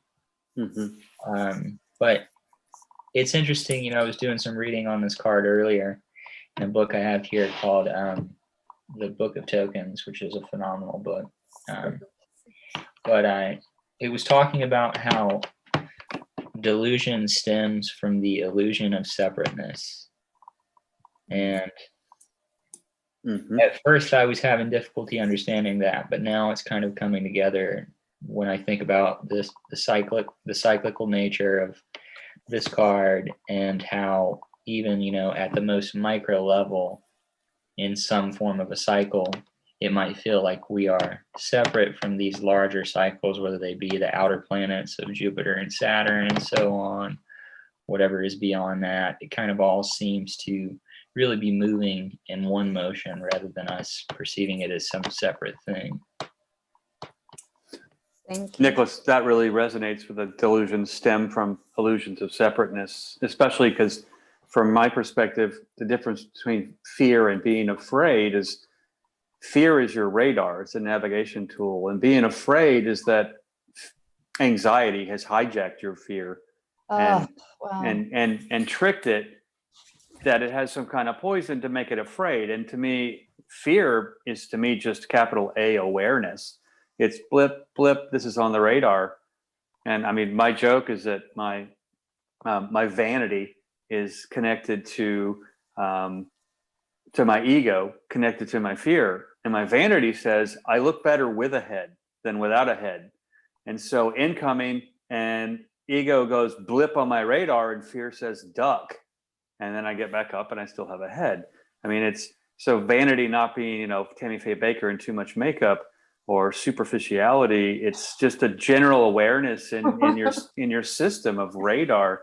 So I would agree that you said delusions stem from illusions of separateness, that the illusion of separateness would be the anxiety kind of carving us away from the connectedness to our awareness. And that makes all kinds of sense. And then cyclically, if you go a long time, you reinforce that as a pattern and you get further and further into the world of being deluded. The other thing that comes up for me is, the will, I feel like maybe at least from my perspective is the one that gets the least play. Like I tend to focus more on the figures on the outside of the card than looking at the symbols within the will. Yeah. And I think that's where the key meaning is. And like I mentioned at the beginning, through the various permutations of these letters, you can arrive at Torah, which means law, Rota, which means will, Tarot, obviously we know what that is, and Autor, which is a spelling of Hathor. And in that talk with Alyssa Markov, she showed that that stone carving of Hathor, where people from, I believe, I don't remember what region, she was talking about people migrating to Egypt and finding that and wanting to merge that with their culture, but they had carved Sophia into it. So it's almost like it seems to say something about the laws of nature. It very much does. And even, for example, when on my card, I took the animals out.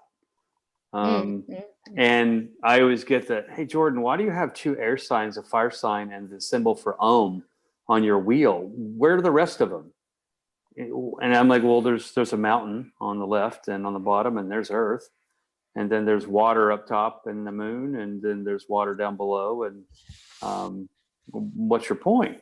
So I think you're right, coming back to the operations of the wheel are often, you're right. And I hadn't thought about that, but people tend to cycle, I say that it's funny, cycle around the quaternity of the animals in the corners, in the periphery, and almost assume that the wheel's going to keep turning. But you're right, there's so much to be mined from the wheel itself, focusing in on, that internal dynamo that never stops.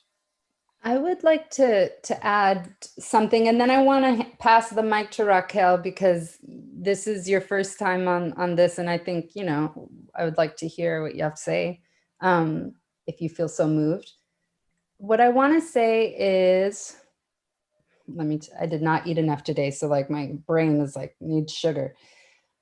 I want to say, wow, it keeps coming in and out. It's about the wheel. Oh yeah.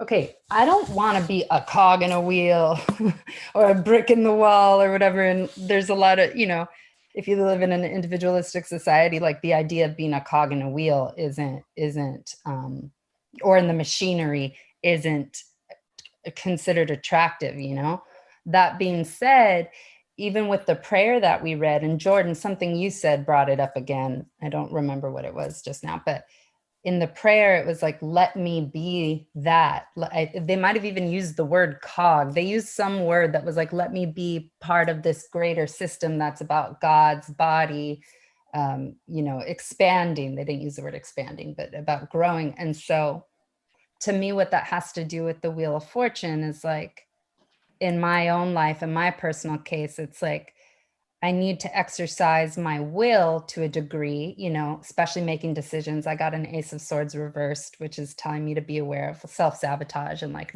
avoidance, not making decisions.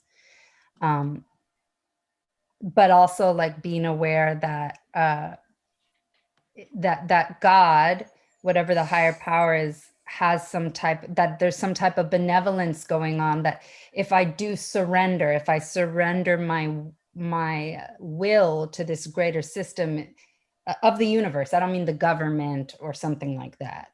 I mean, that I'll be taken care of, that it's all for a purpose. So I just never before this class had I thought of being a cog in a system in that way as being attractive, but that's a different way of thinking of it. Raquel?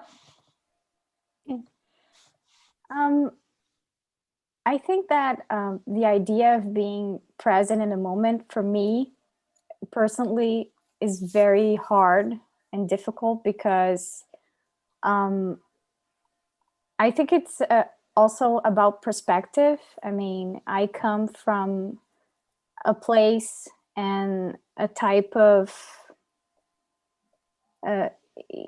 teachings and knowings that make me a lot aware of everything that's around me, and not actually what's going on inside of myself. Because, being Brazil, if you know its history, it's always about something else also, like the foreign relationships that my country makes with other countries. All of that really takes a tone in all of us. And so in the beginning of the session, you guys were all talking about politics, and I remember watching Trump's election years ago. I was watching CNN in my house, back in my house, and I watch it live through CNN. So I've watched, the panel of journalists got kind of like being broken live, you know, and that really took a toll on me. Like it was really hard to watch that, because I knew what that meant for you guys, but I knew what that meant for us and for my country, and for someone like me, and who still lives in Brazil and who still wants to be here, you know, and to develop myself in here. And but for me, this card and trying to break apart of that and being present, you know, is really, really hard. You know, and something like with, you know, the she-wolf card, I am much more Saturn person than anything else. It's really hard to break apart of this structure that's, you know, not actually myself, I think, in a weird way, you know. And I think also reference to the card, being aware of everything that goes around in the wheel, not actually inside the wheel. It's something that also can reflect this thing that I have, to be always aware of what's everything around me, but not aware of what's going on inside, you know, because it's a way of running away, you know, from, I think, your path, you know, from who you are or who you're meant to be, you know. I don't think that it made sense at all, but Yeah. No, Well, I think it did completely make sense, and especially I'm not Saturn, kind of at all, except for the fact that I'm also an architect, which means I can't not be. But your comment about Saturn really hit home, like when you saw the journalist get broken in real time, in the scale of difficulty. I mean, the taskmaster of Saturn, but the ability to move anything being almost impossible in a Saturnian way. When you said that, it made so much sense. It made so much sense. And then also, as Skip said, I mean, and he's got wonderful stories about, yeah, he moved a mountain. I personally have not died on one when I almost should have. But in a bigger scale, what you said Raquel made complete sense. And the political environment, I remember that night watching the panel get broken. I hadn't put it that way, but I just remember seeing all the pieces falling apart. It's just nothing made sense, and everyone was wrong. And you realize this kind of Gamblers Anonymous of journalism, that you know, they had kind of gotten themselves in, that they thought the news was driving reality, and reality was not at all that. I mean, the reality was driving the news, right? You know, the journalists couldn't really. I think what happened is the media got it all wrong, and they had been running the show for so long, they kind of got surprised. Yeah, and I think that's also a way to, like, what is reality, you know? And at that moment, reality hit everybody in the same time, you know, and it was hard to watch, and it has been hard to, you know, live in a world that you don't really understand what is going on, and you're trying to make sense of it, you know. And that is the controlling part. I mean, a part of, at least myself, I need to understand, you know, and I have this need to like put the pieces together, and sometimes the pieces just don't go together, you know. They just, and they don't have to go together, you know, but it's like, I think the letting go part that the Wheel of Fortune comes, takes us to, is really hard, because it's something that we are not used to do, you know. It takes us to another place, to not an entirely new place, but still, you know, the experiencing of it is new, and it maybe changes everything. That's a really good point too. I think if you, especially with the surrender or the letting go. I call it the forgetting is forgetting. It makes more room for the good stuff. And then there's also reasons are unreasonable. And people are, well, what does that mean? But if I say instead of wheel and circle, look at a planetary orbit. And if you don't ever ask why of the orbit, the reasons would be unreasonable. It's in an orbit. That's just what it does. And there's a connection to nature there in terms of you're on the wheel. And as Skip said, maybe if you're on the top, you should expect to fall. But if you're on the bottom, everything's going to look up from here because, stomp, stomp on rock bottom. It's a pretty strong place to stand. And it can't get any worse. So that's, you have that going for you, but I think you're letting go part on the wheel. And I think that's where Nicholas, if you wouldn't mind speaking more to things in the wheel, because that made sense too, because it's just that kind of, it's an engine that's continually aspirated. It's continually given air. It's continually given fuel. From where? And so everything keeps moving. Yeah. So, well, firstly, there's something else I would just like to speak to, and there are 2 points actually. First, I think it's interesting to apply a quasi-Gnostic perspective to this. And the Gnostics believe not necessarily that, like modern astrologers, that, wherever planets are in your birth chart, that's maybe where you're blessed, or, you have this certain really good thing going for you and other things are underdeveloped. But they look at planets as archons, which means rulers. Mm-hmm. And there's something to liberate yourself from, rather than to look at as being like, oh, I've got Mercury in the 8th house and this sign, which means I am like good at this or something like that, which I think is interesting because I always kind of associate a certain amount of crisis with this card as well. And so the second point is I think it's unfortunate, obviously, that Trump was elected, but this kind of seems like that tipping point for us where, we've reached a real crisis.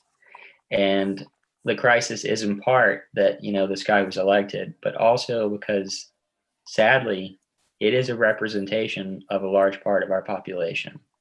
And as much as we'd like to say, there was this kind of interference or this or that, it more than likely was the fact that that's actually a representation of a lot of people in this country. And it's okay, good. So he must have not had his headphones in because he couldn't hear us. He's muted.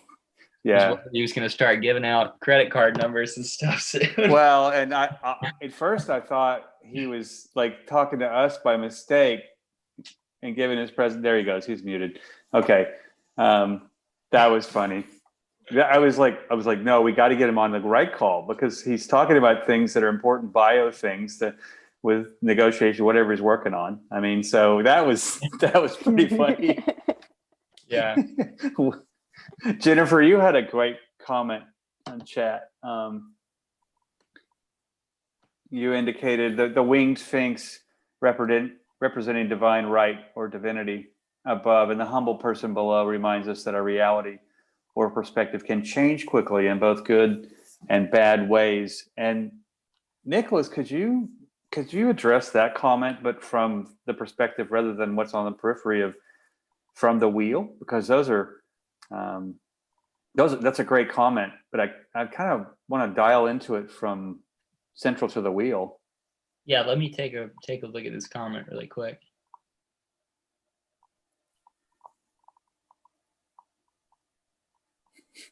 That was funny. The channels just started surfing, and it's like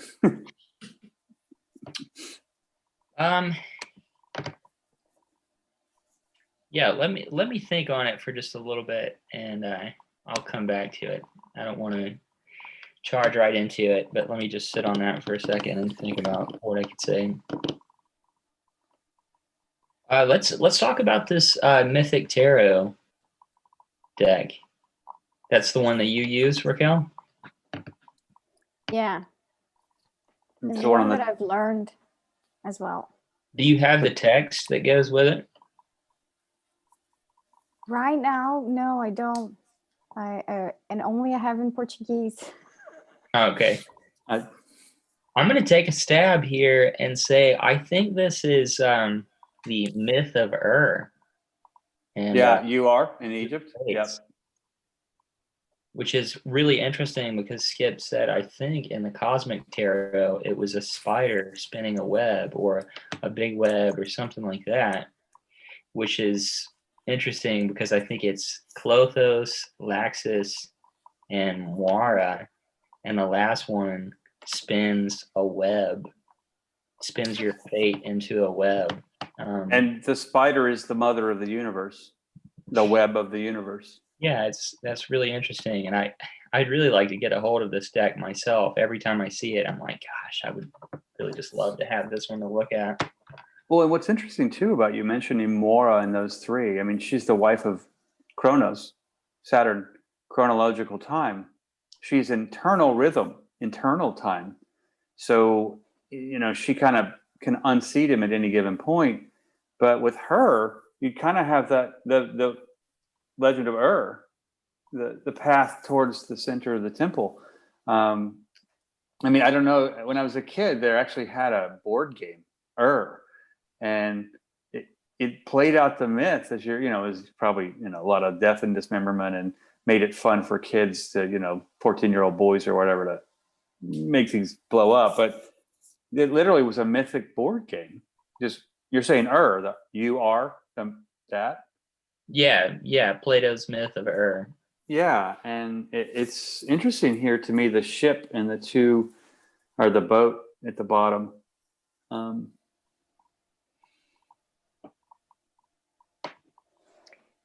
In the Mythic Tarot, I remember that it's about,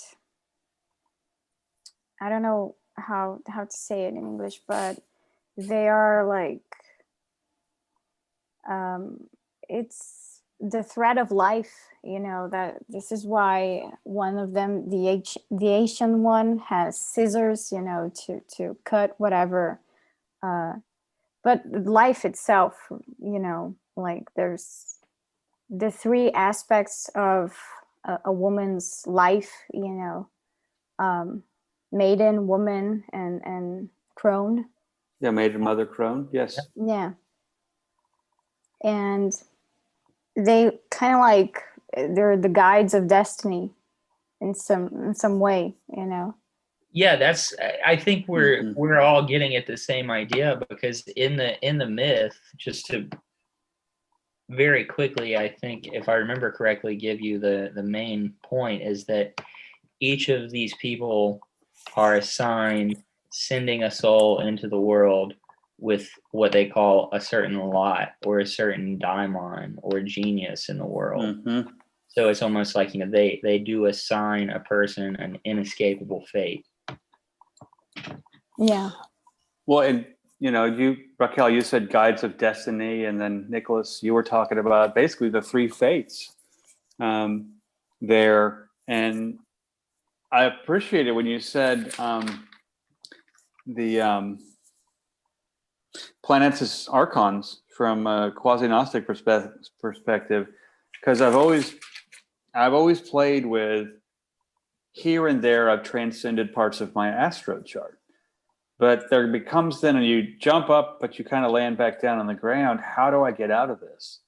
And the three fates are helpful, but I think that just that aspect of archons, these are things to transcend, these are snakeskins to shed, so that I don't need to look at my chart for guidance. I need to give myself the guidance, and maybe those are cylinders in my engine, but they don't have to be the whole thing. So you really kind of gave me a nice field trip, I think, with planets as archons, to get some more fuel of methods and methodologies and techniques to transcend a chart.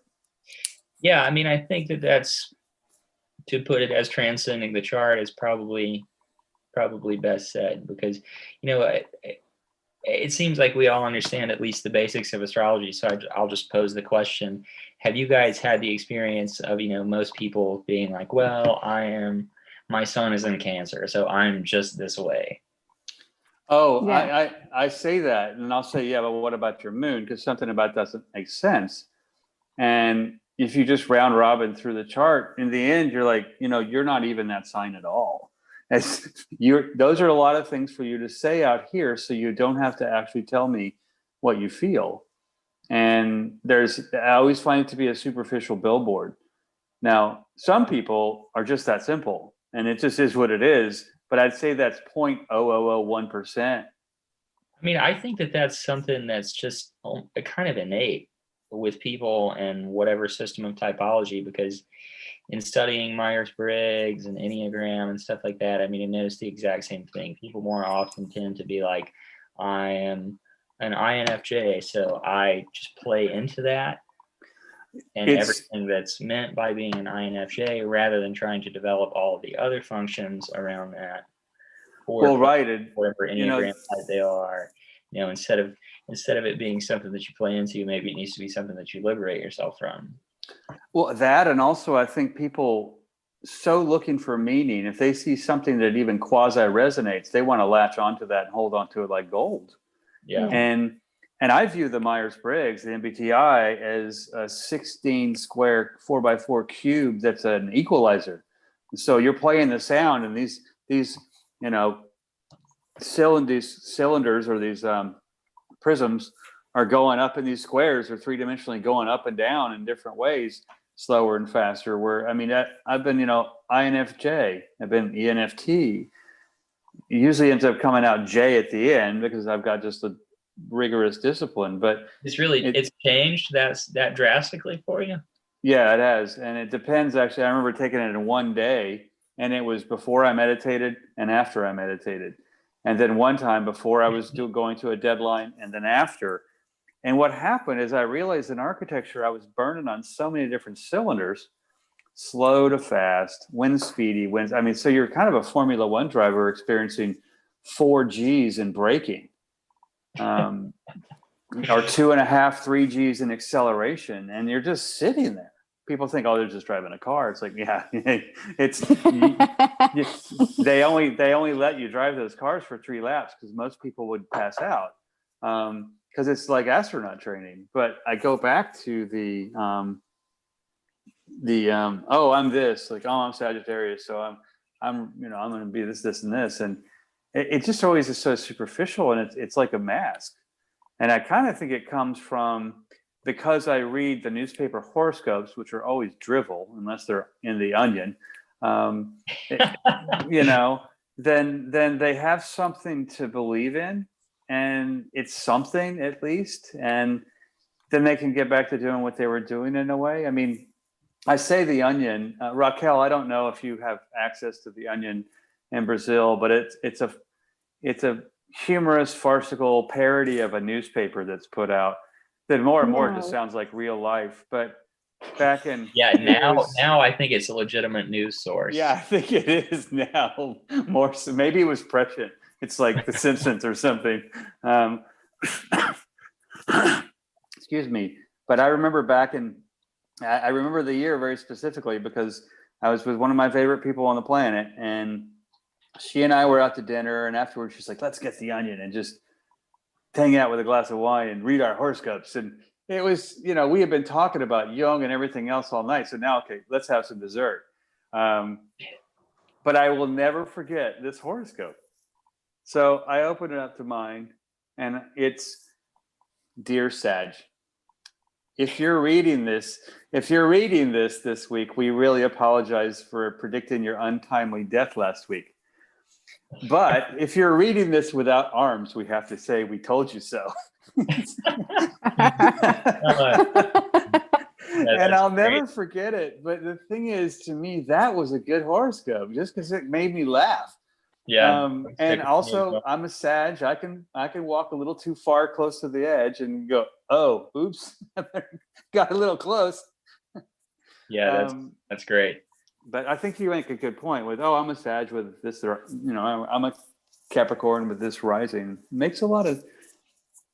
What's your experience with people when they do that? Well, I don't have a lot of experience with it. Like I don't necessarily do. I've never done readings for people. I've never done any astrology for other people. All of my studies are pretty much isolated, and I do for my own purposes. So Got it. You mentioned that actually last week. I knew very few astrologers, but you know, it's just something that's kind of in popular culture, and people just tend to say, I'm a Pisces, or I'm this or that, and because of that, I am this way. And it's true, and it's my favorite. I think actually, though, is people go, "Okay, well, guess my sign," and I'm like, "Oh boy, okay, hold on, let me go buy a lottery ticket first, because if I'm finally going to be right about this, I'd rather put it on that." So, there's so many other variables at play. Yeah, I mean, did they have a bad burrito for lunch, so their stomach's upset? Or did they have a salad that didn't fill them up, and so they're a little bit edgy on the blood sugar? Or they just had their favorite food and they're just endorphined out with, laughter juice. I mean, and that'll frankly change kind of the MBTI a bit of the sign, because they don't really go hand in hand. I've never actually tried to overlap those two, but maybe should we go back to the cosmic, the MBTI in astrology? There's not the 16 versus 12 gets a little difficult. Well, I mean, there's with trying to slam together any number of systems, I mean, you run into difficulties, but you could make it work with doing fire signs with intuition, water signs with feeling. So it's true. It's true. It's true. That's a good point. Just elementally connect. Yeah. But you're right, though. When you jam things together, you have to be careful about jerry-rigging them intellectually so that they appear pretty. But the reality is that the tenuous connections at best. Yeah. Yeah, I mean, that's kind of how I feel about aspects of astrology in tarot. I mean, it seems like, I plan on talking about this a bit next week, but when the Golden Dawn got a hold of tarot and made the Rider Waite Smith deck, they brought together astrology, the Kabbalah, and the tarot cards, and tried to synthesize all these things together into one system. And I think, the tarot is a great pictorial representation for aspects of the Kabbalah, but trying to bring the astrology into it kind of requires a stretch of imagination sometimes. I mean, it's helpful in some ways, and others it's kind of like, I can kind of see how this fits, but I'm also kind of having to make it fit. I couldn't agree more. In fact, I don't even try to make them fit. I Fred Astaire and Ginger Rogers them. I allow them to be separate, but dance together, because it's not even oil and water. They feel good together, but they're not going to mix. I mean, it's I just kind of Fred Astaire and Ginger Rogers them. I mean, at best on a good day. Sometimes I'm like, keep that out of here. So, yeah, let's refocus on the cards. There's something still kind of lingering about the Saturn and Jupiter comment that you made earlier, Raquel.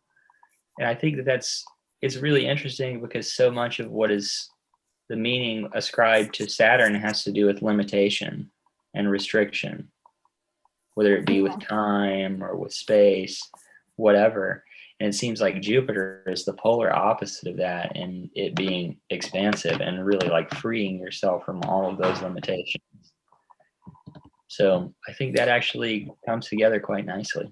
I do too. And now that I think about it, there's a big planetary body syzygy there of opposites, Saturn and Jupiter, both as large, both as powerful, but one is static and one is fluid.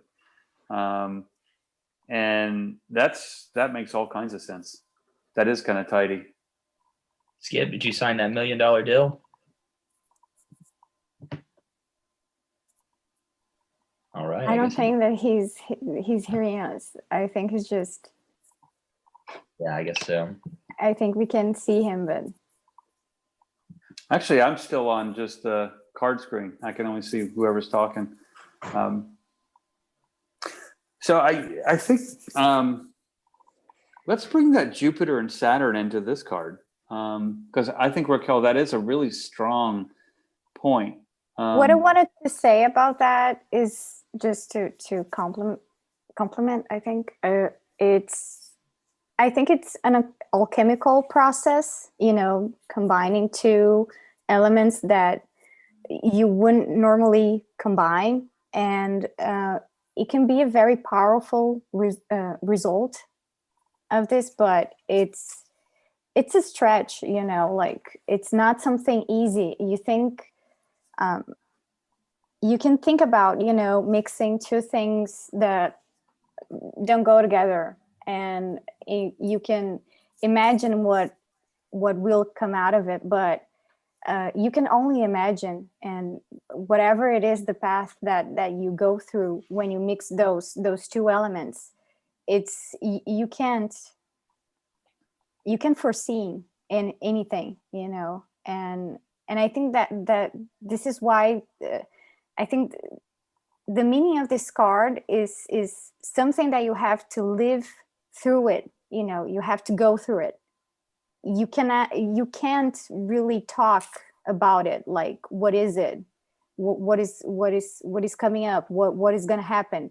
You don't know. Whatever you think is going to happen, it's going to be different, in the process. And I think Saturn and Jupiter combined, it is a very powerful mixture, but it's unpredictable. It can go really well and really wrong. I think I really like the way you put that, because that alchemical process of the reaction, when you put the two together, you don't know what's going to happen. I mean, many alchemists died just for, what does mercury taste like? They didn't know how toxic it was. Or sodium chloride in water, and it blows the toilet off the wall. I mean, it's that kind of explosive. Or bleach and ammonia, and it creates a toxic gas. So these alchemical processes, I like the way you put it with, you have to live the example. You said, Raquel, you can't really talk about it. So that makes a lot of sense with this combining of Jupiter and Saturn from the She-Wolf card, and applying it here, because you can make a goal or a plan with the combination of the Saturn and the Jupiter, but then you have to live it out, and that means you have to steer the car. Yeah. Mostly because I think that the other cards after the Wheel of Fortune, I think they all show us ways that we do not live through the Wheel of Fortune. It's kind of like this aspect of change keeps coming up until you reach the last card in the major arcanas, I think. So I think so. And you brought up, Nicholas, last week, that then the cards after the wheel end up being spiritual and higher octave versions of the first 9 on the other side of the 10. And I find that, for example, at the start of Hangman, I mean, there's enlightenment itself right there. And death is, the master gardener, the mother of memory. And Temperate Stoke brings it all back together. That magical mixture balancing that you're talking about from the wheel, Raquel. And then 15, the devil, you come back to these bigger earthly desires. I mean, Pan, the goat. And that, on the negative side, it's your addictions. But it's also your inhibitions, because inhibitions enslave as strongly as addictions. And then it keeps on going through all the way through to the end. I mean, to me, there's that quick path, but I like that. This after 10 is the spiritual path, which is you've gotten your feet, and now the wheel is, so we could call it a card of initiation in a way. Certainly, yeah. I mean, I think that's kind of what we've been all touching on in various ways, is that, it's kind of like, will the wheel spin you out above it or spit you out back below it? Right. And it's also interesting. I'm just now remembering this, but so in Jupiter, the Hebrew letter associated with Jupiter and with the Wheel of Fortune is Kaf.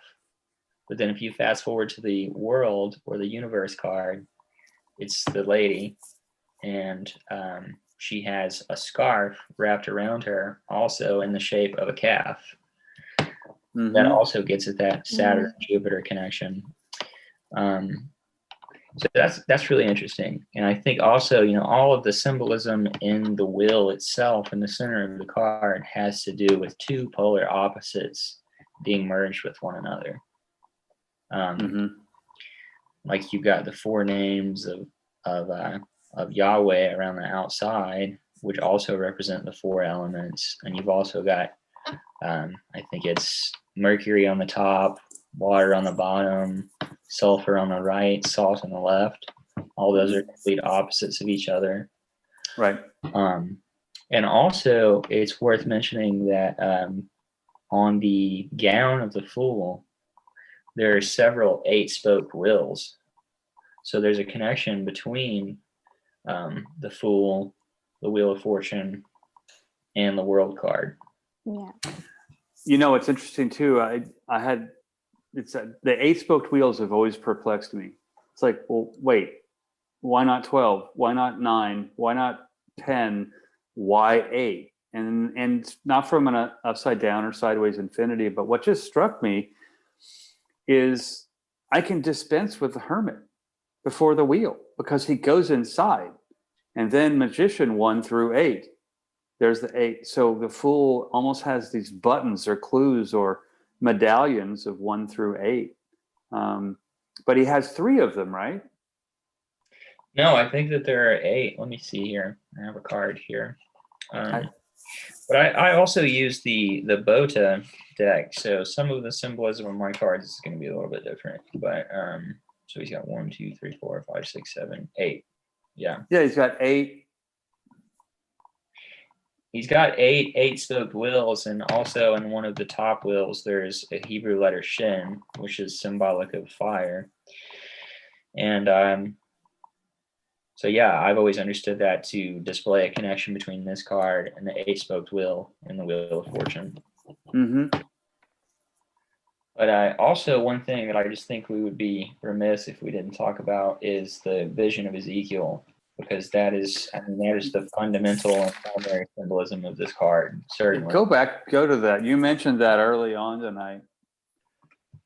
Well, in the vision of Ezekiel in the Bible, Ezekiel has an experience where he looks into the sky and he sees the 4 seraphim, which again, like I said, you know, the Hebrew Shin means fire. Seraphim also means the fiery ones.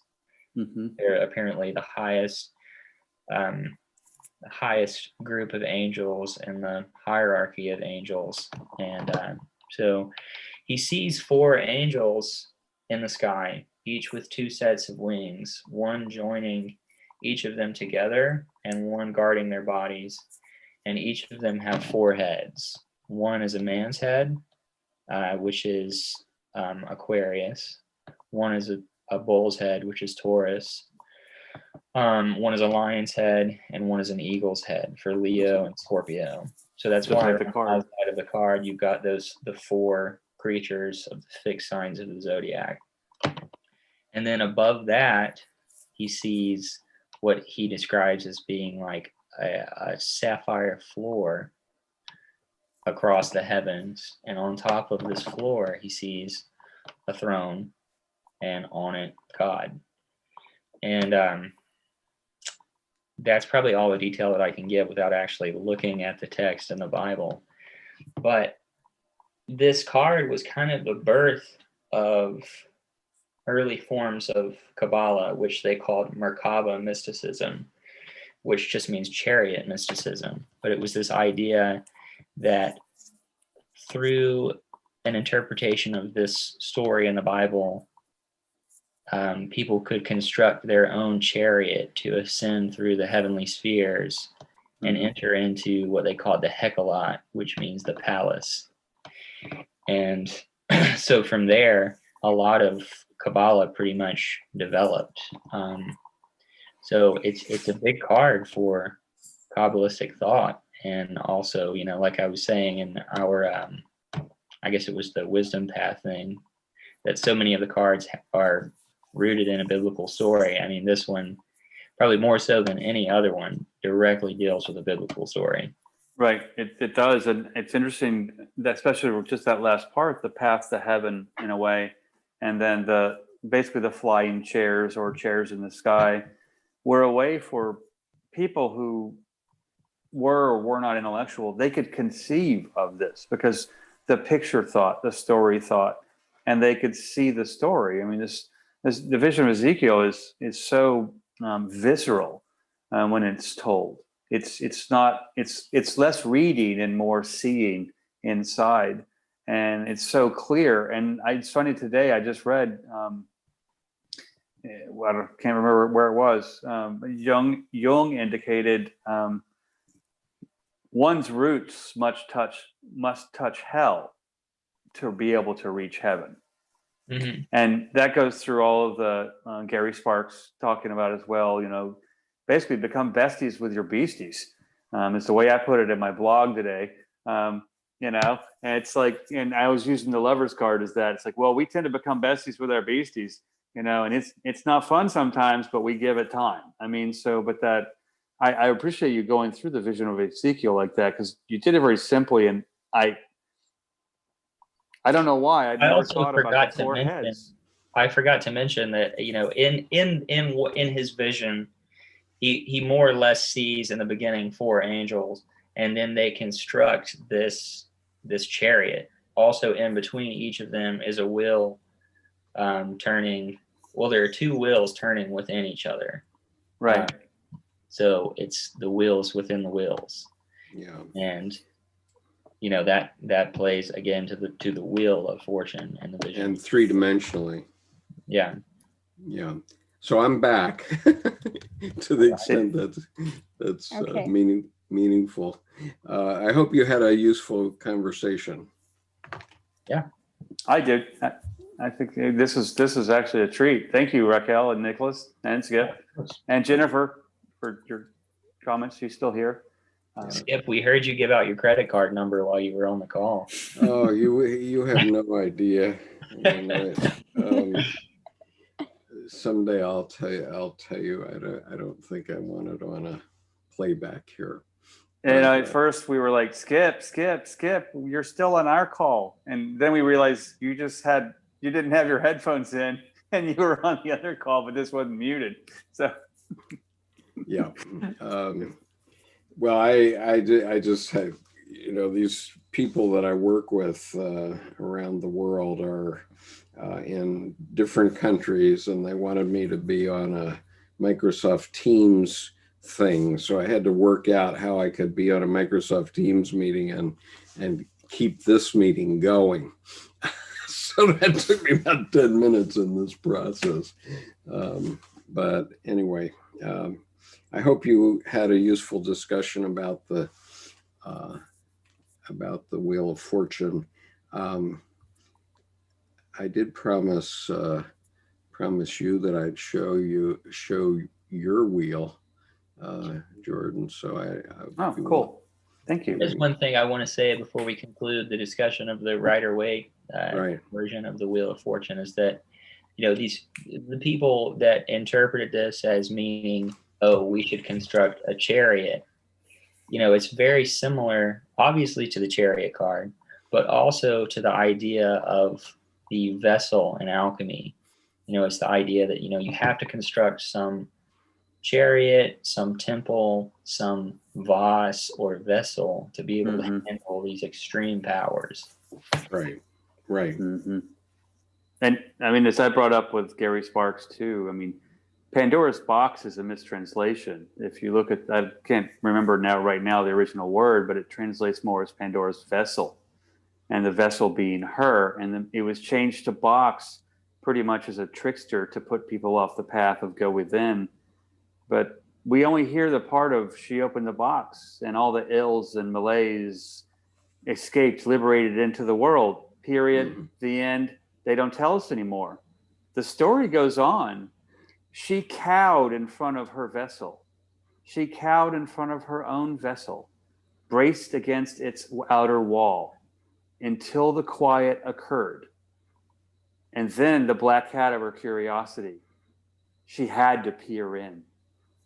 She reached her strong hands to the lip of the vessel, and she pulled herself up. As she leaned over, there was nothing bad, no malaise. There was a golden yod of eternal hope, squiggling, squishy, new, freshly born in the bottom of the vessel. And they don't tell us any of that, you know, but after all of that deep, hard work you do with Skip, you weren't here in my blog today. I said in the lover's card, yeah, we tend to get besties with our beasties. It hurts and it's hard, but we give it time. But I brought up that second part of the story of Pandora, where inside the vessel, she sees the gleaming golden fledgling hope. And I put it in the form of a yod. Just because actually that's what my Participation Mystique yesterday put it in. I don't know how it came up, and then Pandora came up today, and it was just 1, 2, 3. So I kind of kept it going. But yeah, well, anyway. I think a lot of this may be slightly above the head of some listeners to this video, and I'm trying to keep it.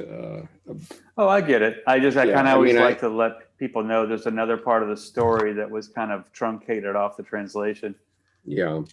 No, I understand the point that you're making, and actually, Tim Holmes has done a wonderful painting of Pandora. I'll have to look for that. Which I purchased already, so and gave to my mother-in-law. So I'll have to see if I can see if I took a picture of it. I think I probably did, or she lives downstairs, so I could always go down and snap another picture. But nice.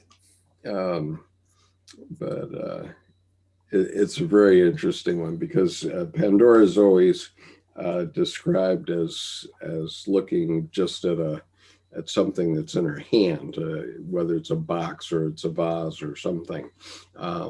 But Tim has her looking into something that's vast, and of course that's looking inwardly, right? Well, and I like that because looking into your hands, you are looking into the vessel of you. I mean, so right. he's opened that up, which is infinitely big, right? Right. And well, part of my purpose in doing this project is to help people look inward, okay, to encourage people to get a deck, any deck. Let's see, it's a little late, but I'd really like to show you the one that's in the Divine Tarot, because it's a spider web, and it comes from let's see, it comes from Africa somewhere, and the description of it is pretty awesome. If you're game, about I'm game. 5 more minutes, 10 more minutes here. Okay, so this is the Divine Tarot, and there's the card. And let's see, I should make that card bigger. So is that making it bigger for you? Oh, yeah. Sure does. Okay. All right. So this is Yoshi Tani's deck called the Divine Tarot. And in his book, about this card, which is called Beneath the Moon by Yoshi Tani. This is Anansi. It's from Ghana, and it's Akan mythology. And here's what he says. Anansi was a tricksy spider who would constantly get himself in and out of trouble. There are many, many stories of Anansi and the mischief he caused. but one of the most famous is Anansi and all of the world's stories. In the beginning of the world, the Sky Father, Nyame, had all of the world's stories locked up possessively. Anansi, the spider, thought that this was very boring. He used his sticky string, I guess this is Mercurius, right? He used his sticky string to climb all the way up to the sky of Nyame's home and asked him to sell his stories. Nyame was impressed with the spider for reaching him when no other animal could, but he still refused to sell the stories. After debating for a while, Nyame finally agreed to give Anansi the stories if he captured and brought back the 4 most dangerous creatures in the world. And these creatures were the Onini, the python, Osebu, the leopard, the Mboro, hornets, and the invisible Muatia. With Onini, Anansi pretended to doubt the python's true length. He then offered to tie him straight to a stick to measure him, which subdued the python. With Osebu, Anansi dug a pit that the leopard fell into. He then offered him webbing to climb out and hopelessly tangled the giant cat in his string. With the Mamboro, the hornets, Anansi faked a rainstorm. He then offered them safety inside a hollowed out gourd, capturing them. With Muatia, Anansi made a sticky doll of 8 sweets. He then manipulated the doll into being so rude that the Muatia slapped the doll and got stuck. Anansi returned to Nyame with Ononi tied to a stick, Osebu caught in his web, and Mboro trapped inside the stoppered gourd, and the Muatia glued to the sticky doll.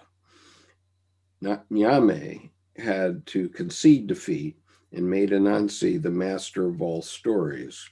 Note, Anansi's outfit here is a kente cloth with the pattern that reads, and I'm not going to read it in Ghanaian language, but I'll read it in English. Sooner or later, you will get into the path of the other.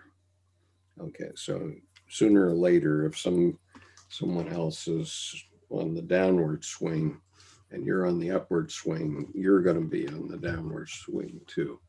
So isn't that an interesting story? Yes. I don't know how much it deals with the Wheel of Fortune, but it certainly talks about the fortunes of those creatures. Well, it also speaks to the place of creation of the tasks and the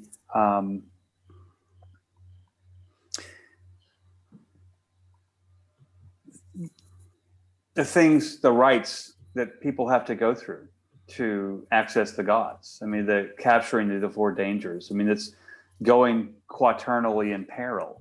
And Right. it's just like fingers cut off become seals. I mean, just the stories of the dismemberment and capture or embrace resonates. Okay, so we didn't get to the Splendor Solace tonight, but here's Jordan's card from his deck, and you want to talk us through it, Jordan?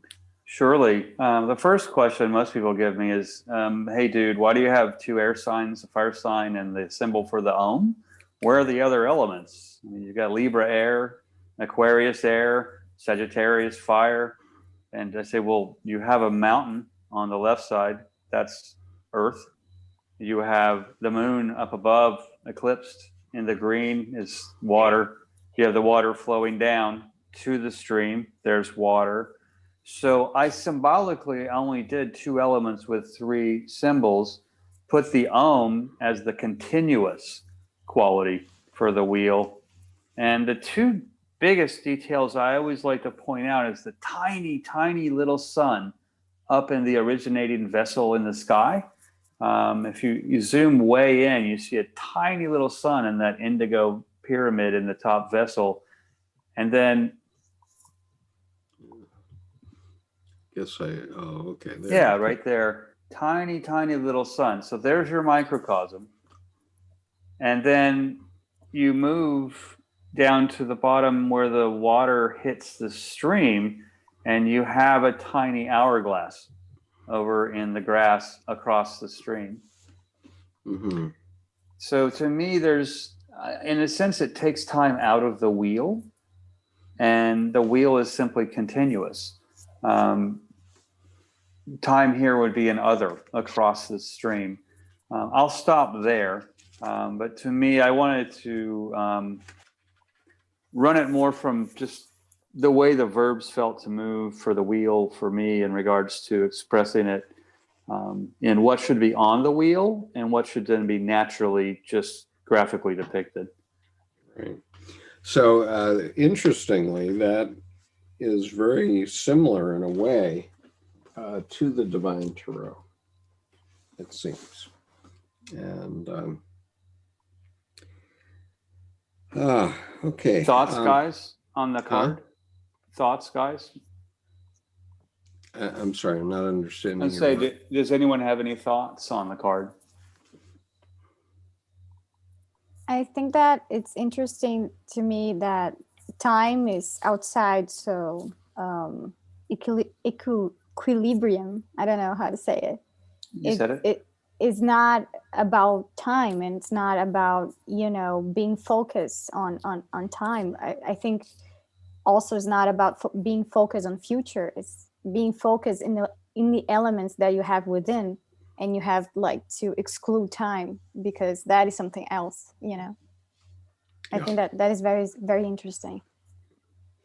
That goes along too with Mora, the Kronos wife, she's the asteroid goddess of internal time or internal rhythm. And like you said, you're basically saying to live in the perpetual present. It's future is a myth, past is gone, and they both confluence together. So yeah, I appreciate you picked up on that, because to me, literally taking time out of the equation, putting it across the river and off the wheel was important. Yeah. What came to my mind in terms of all of this, and I'm going to share it again now because we have been talking about it sort of, and what Raquel just talked about was time not being, you know, taking yourself out of time. So this is a quote from C.G. Jung. I think some of you have seen it already, but I have it in a piece of plastic on my desk. And this is the quote: "The great thing is now and here. This is the eternal moment. And if you do not realize it, you have missed the best part of life. You have missed the realization that you were once the carrier of life, contained between the poles of an unimaginable future and an unimaginably remote past. Millions of years and untold millions of ancestors have worked up to this moment, and you are the fulfillment of this moment. One should take each moment as the eternal moment, as if nothing were ever going to change, not anticipating a faraway future. For the future always grows out of that which is. You must live life in such a spirit that you make in every moment the best of the possibilities." C.G. Jung. Now, this comes to mind several times to me in connection with the Tarot. It also comes up especially with the magician, who is at an eternal moment. He's picking which path he's going to take, or which thing he's going to do that's going to start the whole wheel of fortune going, right? And then the whole thing plays out, right? And so, but it all relates to this eternal moment. And I guess only probably Raquel and Jennifer have not seen this. So do you have comments about this, Raquel? I have never seen that. No, it's a very obscure C.G. Jung quote, I must say. Is it from the Red Book? No. No, it's actually from a visions seminar. I got it out of a book that was written by Edinger from a footnote, and so Yeah, because that's not in the Bollingen series in any of the 22 volumes. That's no. It's in the visions seminar, and I'm not sure it's the visions seminar that relates to Christina Morgan. I think it may be another visions seminar because of the way it's referred to. okay. It's in volume 6 of the visions seminar, and I think it's mentioned. Let's see if I can put my hand on it right now. I might be able to. It's interesting. I've never seen that either, and in a very extensive study, and I arrived at calling it the perpetual present. I like that he calls it the eternal moment. It's nice to see someone else come at it, and especially him. Okay, here I found it. Amazing that I can put my hand on these things. So let me show you. I think you have more S than you're letting on. More S. You told me last week. I think I have more S. Well, I think I have a lot of all of them actually. Yeah. My weak thing is actually cups, but anyway, it's from Interpretations of Visions, Volume 6, pages 185 and following, and it's from this book. The Bible and the Psyche, Individuation, Symbolism in the Old Testament. And so this book is available. You can get it from Inner City Books if you can't get it from Amazon. It's around. You can also get it from the C.G. Jung Institute in Los Angeles. That's where it is. Title again? I was responding to a comment. The Bible and the Psyche. Okay. And that was an abbreviated version of it. I guess I could read it, the complete version here, because I had to get it into my calligraphy. But let's see. Yeah, he's talking about how the Israelites were worrying about what they were going to eat. And he says, do not say, what are we to eat? What are we to drink? How are we to be clothed? Your heavenly Father knows you need them all. And that's in Matthew 6, 31 to 32. Jung puts it in psychological terms. So this is Jung's psychological interpretation of Matthew 6, 31 to 32. That's the biblical reference. Okay, so here's the full reading now. The great thing is now and here, this is the eternal moment. And if you do not realize it, you have missed the best part of life. You have missed the realization that you were once the carrier of a life contained between the poles of an unimaginable future and an unimaginably remote past. Millions of years and untold millions of ancestors have worked up to this moment, and you are the fulfillment of this moment. Anything that is past is no longer reality. Anything that will be is not yet reality. Reality is now. To look at life as a mere preparation for things to come is as if you could not enjoy your meal while it was hot. That is the disease, really, of our time. Everybody is chiefly concerned about the future. One admits that now things are very bad, so all the more one tries to jump out of them, and therefore they never improve. You should take each moment as the eternal moment, as if nothing were ever going to change. not anticipating a faraway future, for the future always grows out of that which is, and it cannot be sound if it grows in a morbid soil. If we are morbid and don't feel this here and now, then we naturally will build up a sickly future. We have seen that in actual historical conditions, things are so bad at present because everybody lived in anticipation of something to come. One always expected the golden age, so things got worse and worse. Therefore, in psychology, in the life of the individual, it is of the greatest importance that we never think of it as merely now, with the hope of something coming in the future. You can be sure it will never come when you think like that. You must live life in such a spirit that you make in every moment the best of the possibilities. And so, you know, that's distinctly about the Wheel of Fortune, because you can, you know, you can plan to become a general in the Marine Corps, but sometimes the Wheel of Fortune spins and then you're becoming something else. Skip, when I first emailed you, I was trying to explain one of my methods for classifying bits of information when reading Jung. And I will like read something. So like at that point in time, I was reading Answer to Job.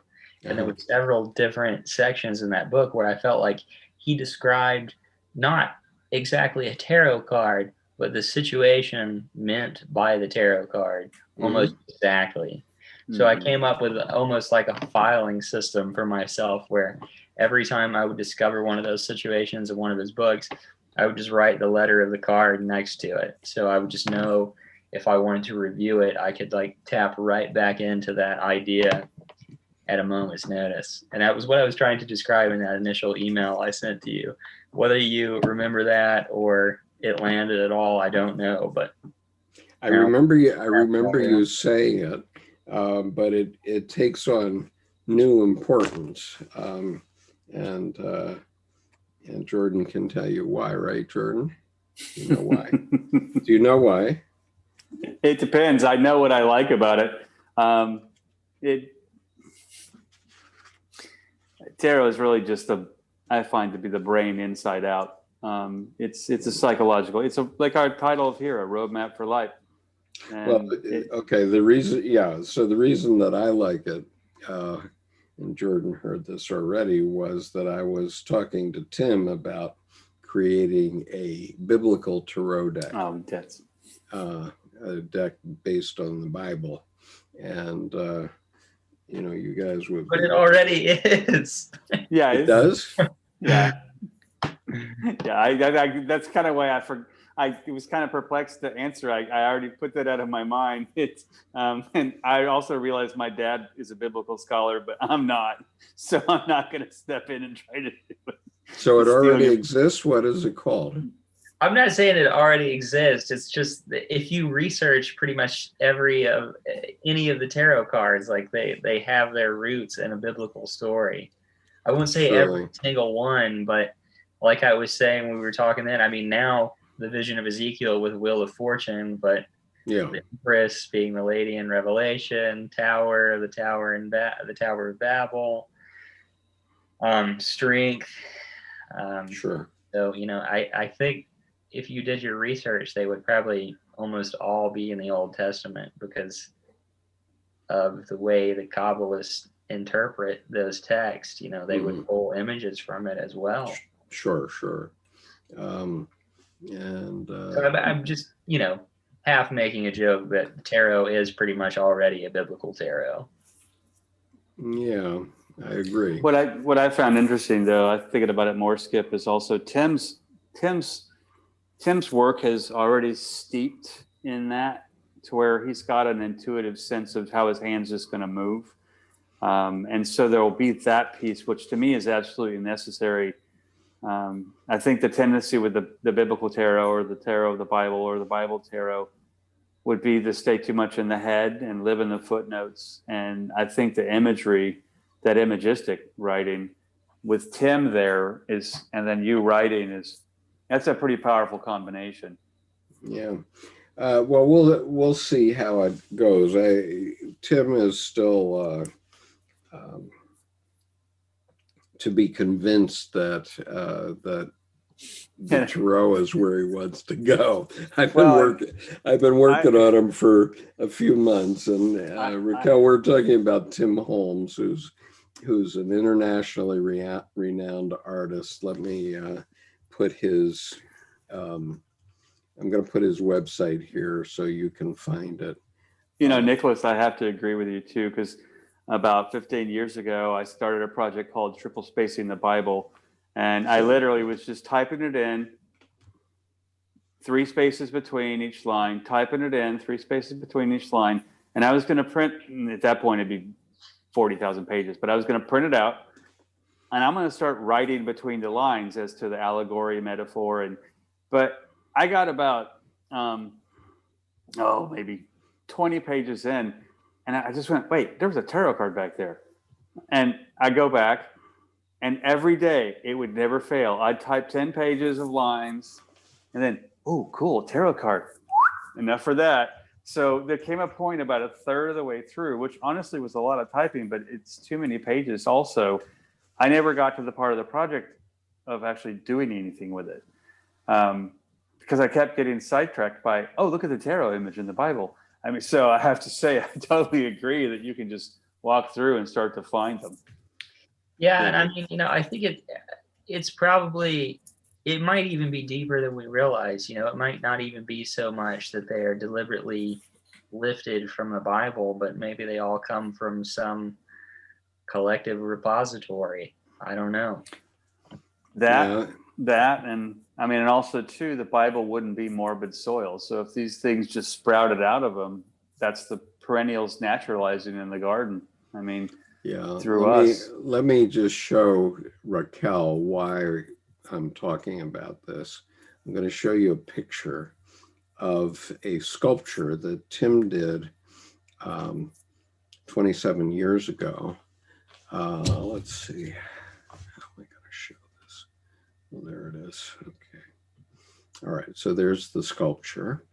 And can you guess what this is? Don't tell her, anybody. Can you guess what this is?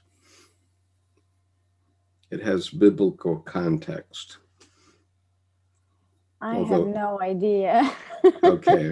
Well, this sculpture, and there's 2 versions, at least 2 versions of it, but this was one of the sculptures that made Tim the first American artist to have a solo exhibition in the Hermitage in Russia.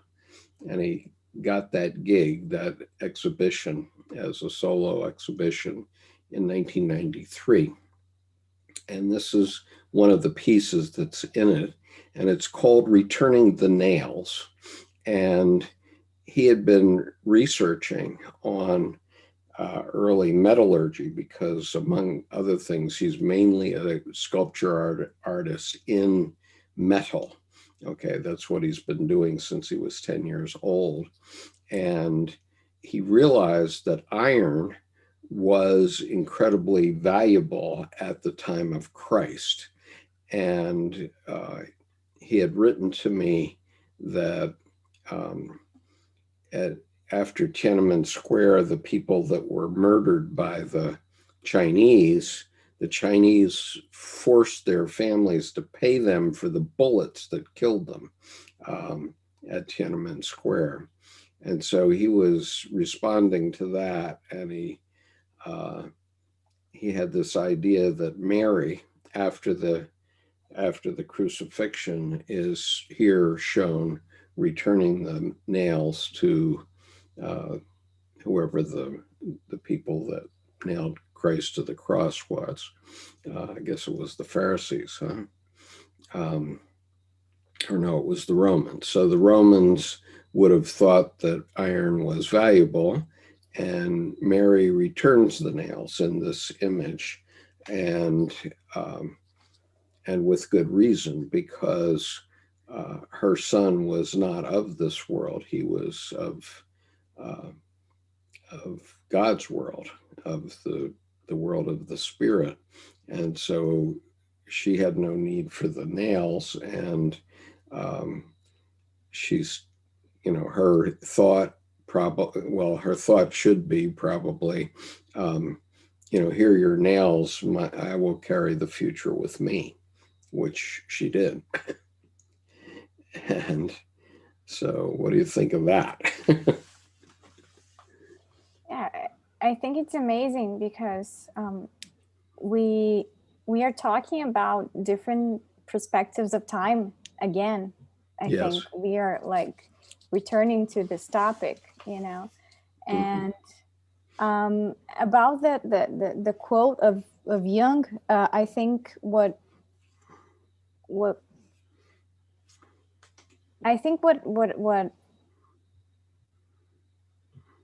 keeps more my attention drawn is the fact that we have a present, and the present has a past, and it's a past that goes beyond our lives, our own lives. But you know, you have to like be apart from the future, but this time that we have the present, you have to acknowledge the past, you know.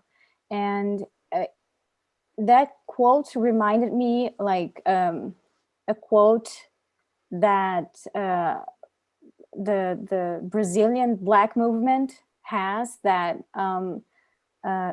that says kind of like, we are our ancestors' wildest dreams.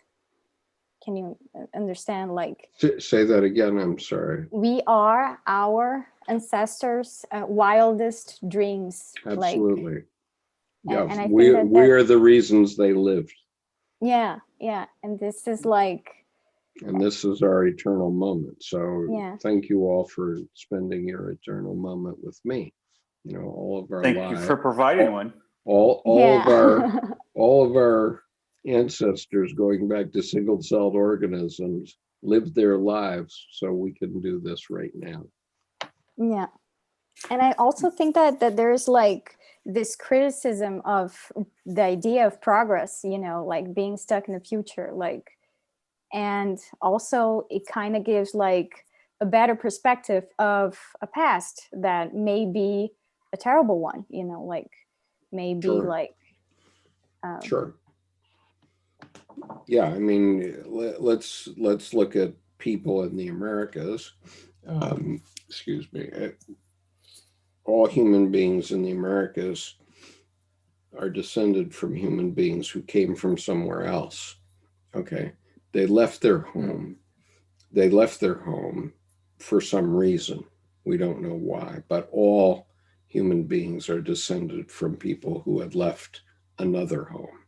Okay, so that past, all of us are descended from people just like you're talking about, Raquel, that you know, had a past, it wasn't so good, but they moved on and did something else. You know, and There's also interesting to me, like in the artistic process, when someone says, you know, well, how long did it take to paint that painting? I always just say my whole life up to that point. Yeah, because right. I mean, you know, I've had oil paintings that right before, 2 weeks before an exhibition, I thought I was done, and oh, there's one more. It's time for it to dry before the show, and if not, just put some things in front of it. But I remember one that's where that happened first, where it's the 4x4 diptych. It's up on the wall. I guess it was $3,600, and at the time in my life, 1992, that was probably the price of my car post college, hanging on the wall. So I'm kind of a little starstruck as it was, which is good, because it kind of kicked me out of the ego land, and I went, just enjoy the gallery. You just happen to have the painting in the front window. And one woman came up, and I mean, she was the kind of badger buyer.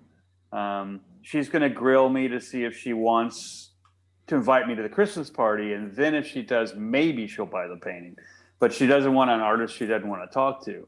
Well, yeah, I mean, You know, you want to. All of us, you know, you shouldn't buy art unless you know the artist, actually. Exactly. So she, you know, we went through her whole rigmarole, and at one point she's like, "I hear you painted this in 2.5 hours," and I went, "Madam, this took my whole life up to this point." And she went, "Oh, okay," and she pulled her own red dot out of her purse and stuck it on the label on the wall. But that takes us out of time. Because I'm, you know, the trickster of I'm given 2 choices to answer that question. There's always the third option. And it's a matter of, do you get influenced by what your expectation is given to you, or do you feel your wheel and then respond? So I think, Raquel, when you said taking us out of time. Yeah, so I want to thank Jennifer for her comment that's on the Zoom here, which I want to read in. She said, the eternal moment quote combined with the images of the Wheel of Fortune reminds me of being in the eye of a hurricane, the calm of the present moment. And, you know, you're always there in a way.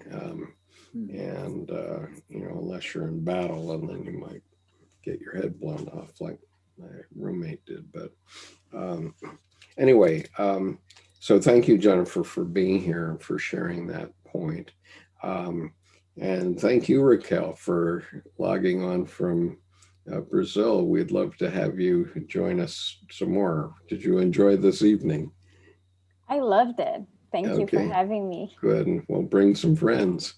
Thanks for being here. Your comments were depthful, and I have to say your English is wonderful. Yeah. I mean, thank you. Really? Yeah, you apologized when you started, but there was not a single blip of misunderstanding. You know, unless I just misinterpreted, so then that'd be my English, not yours. So. Right. And I do apologize for dropping out for half an hour there. And the Love Doctor has joined us. I'd like to link to Jordan. I can't comment on his blog, which I get. I haven't got the tech to do passwords, blah, blah, blah. I'd really like to chat with you, Jordan.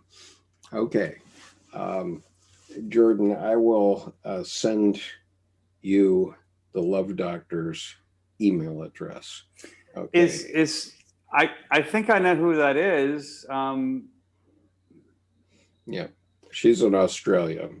So okay, it's someone different. No, but there's a Love Doctor in the States that I was, after my Interstates Highway TV show, I was putting together a Astro Tarot. But no, it's someone different. Yeah, just put us in touch. Unless you know her through me, you don't know her. No. Okay. And so, you know, don't get too excited. She lives in Australia. No. It's just, to me, it's a connection. I mean, that's just, I thought it was someone from Denver that I actually knew who was trying to get a hold of me, and I don't know what it is on the website. It's even signing in. I can't even comment on my own blog sometimes. So something's wrong. Okay, well, I'll give you both your email addresses after this on email, and you can carry on from there. And so anyway, thank you very much, Raquel, and thank you for joining us. If anybody wants to join the advanced reading group or anything else that we do, our Wisdom Path sessions, let me just give the link. Because this weekend we are having Steve Booser. And Steve Booser is, this is the link to our getting on our mailing list, which I'm now putting on both the chats. And this will allow you to get onto our Wisdom Path. And so our big Wisdom Path event for this coming Saturday is Steve Booser. He's a medical doctor, and he's one of the 2 primary publishers of Chiron Publications, which publishes lots of C.G. Jung work. But what's going to be interesting this weekend is he wrote with Mary Stein this book. I'll just hold it up. It's called The Map of the Soul 7, Persona, Shadow, and Ego in the World of BTS. and BTS is the famous Korean boy band, and it has 80 million fans who are called armies around the world. You're familiar with them, Raquel? Yeah, I know them. Yeah. Okay. know. So anyway, last time when we had Mary Stein on August the 9th, we had 446 people online at one point, and I'm expecting probably that many or more for this book. And so I urge you to join our mailing list, and I've put the link on the chat on both chats so that you can find the mailing list, and make sure you're on the BTS mailing list, because I'm going to be communicating with the BTS group this week several times in order so that you can register for that session. And I have room for 500 people in attendance, but only 100 on the panel. So anybody that's listening to this out in YouTube land or here on Zoom, I urge you to register for that session early. It's going to be 1 p.m. This coming Saturday, and you can get the notices about it and the coordinates for it by being registered at that site. And so the Love Doctor says, "I'm really enjoying these chats as I like the Starship Enterprise, the way Skip treats it like a ship." I am totally loving this. So anyway, okay. And she says, "Geez, the book is so thick." Yeah, that book of the Esoterica encyclopedia. Okay, once again, we've been online for 3 hours and 20 minutes, so I think we better let YouTube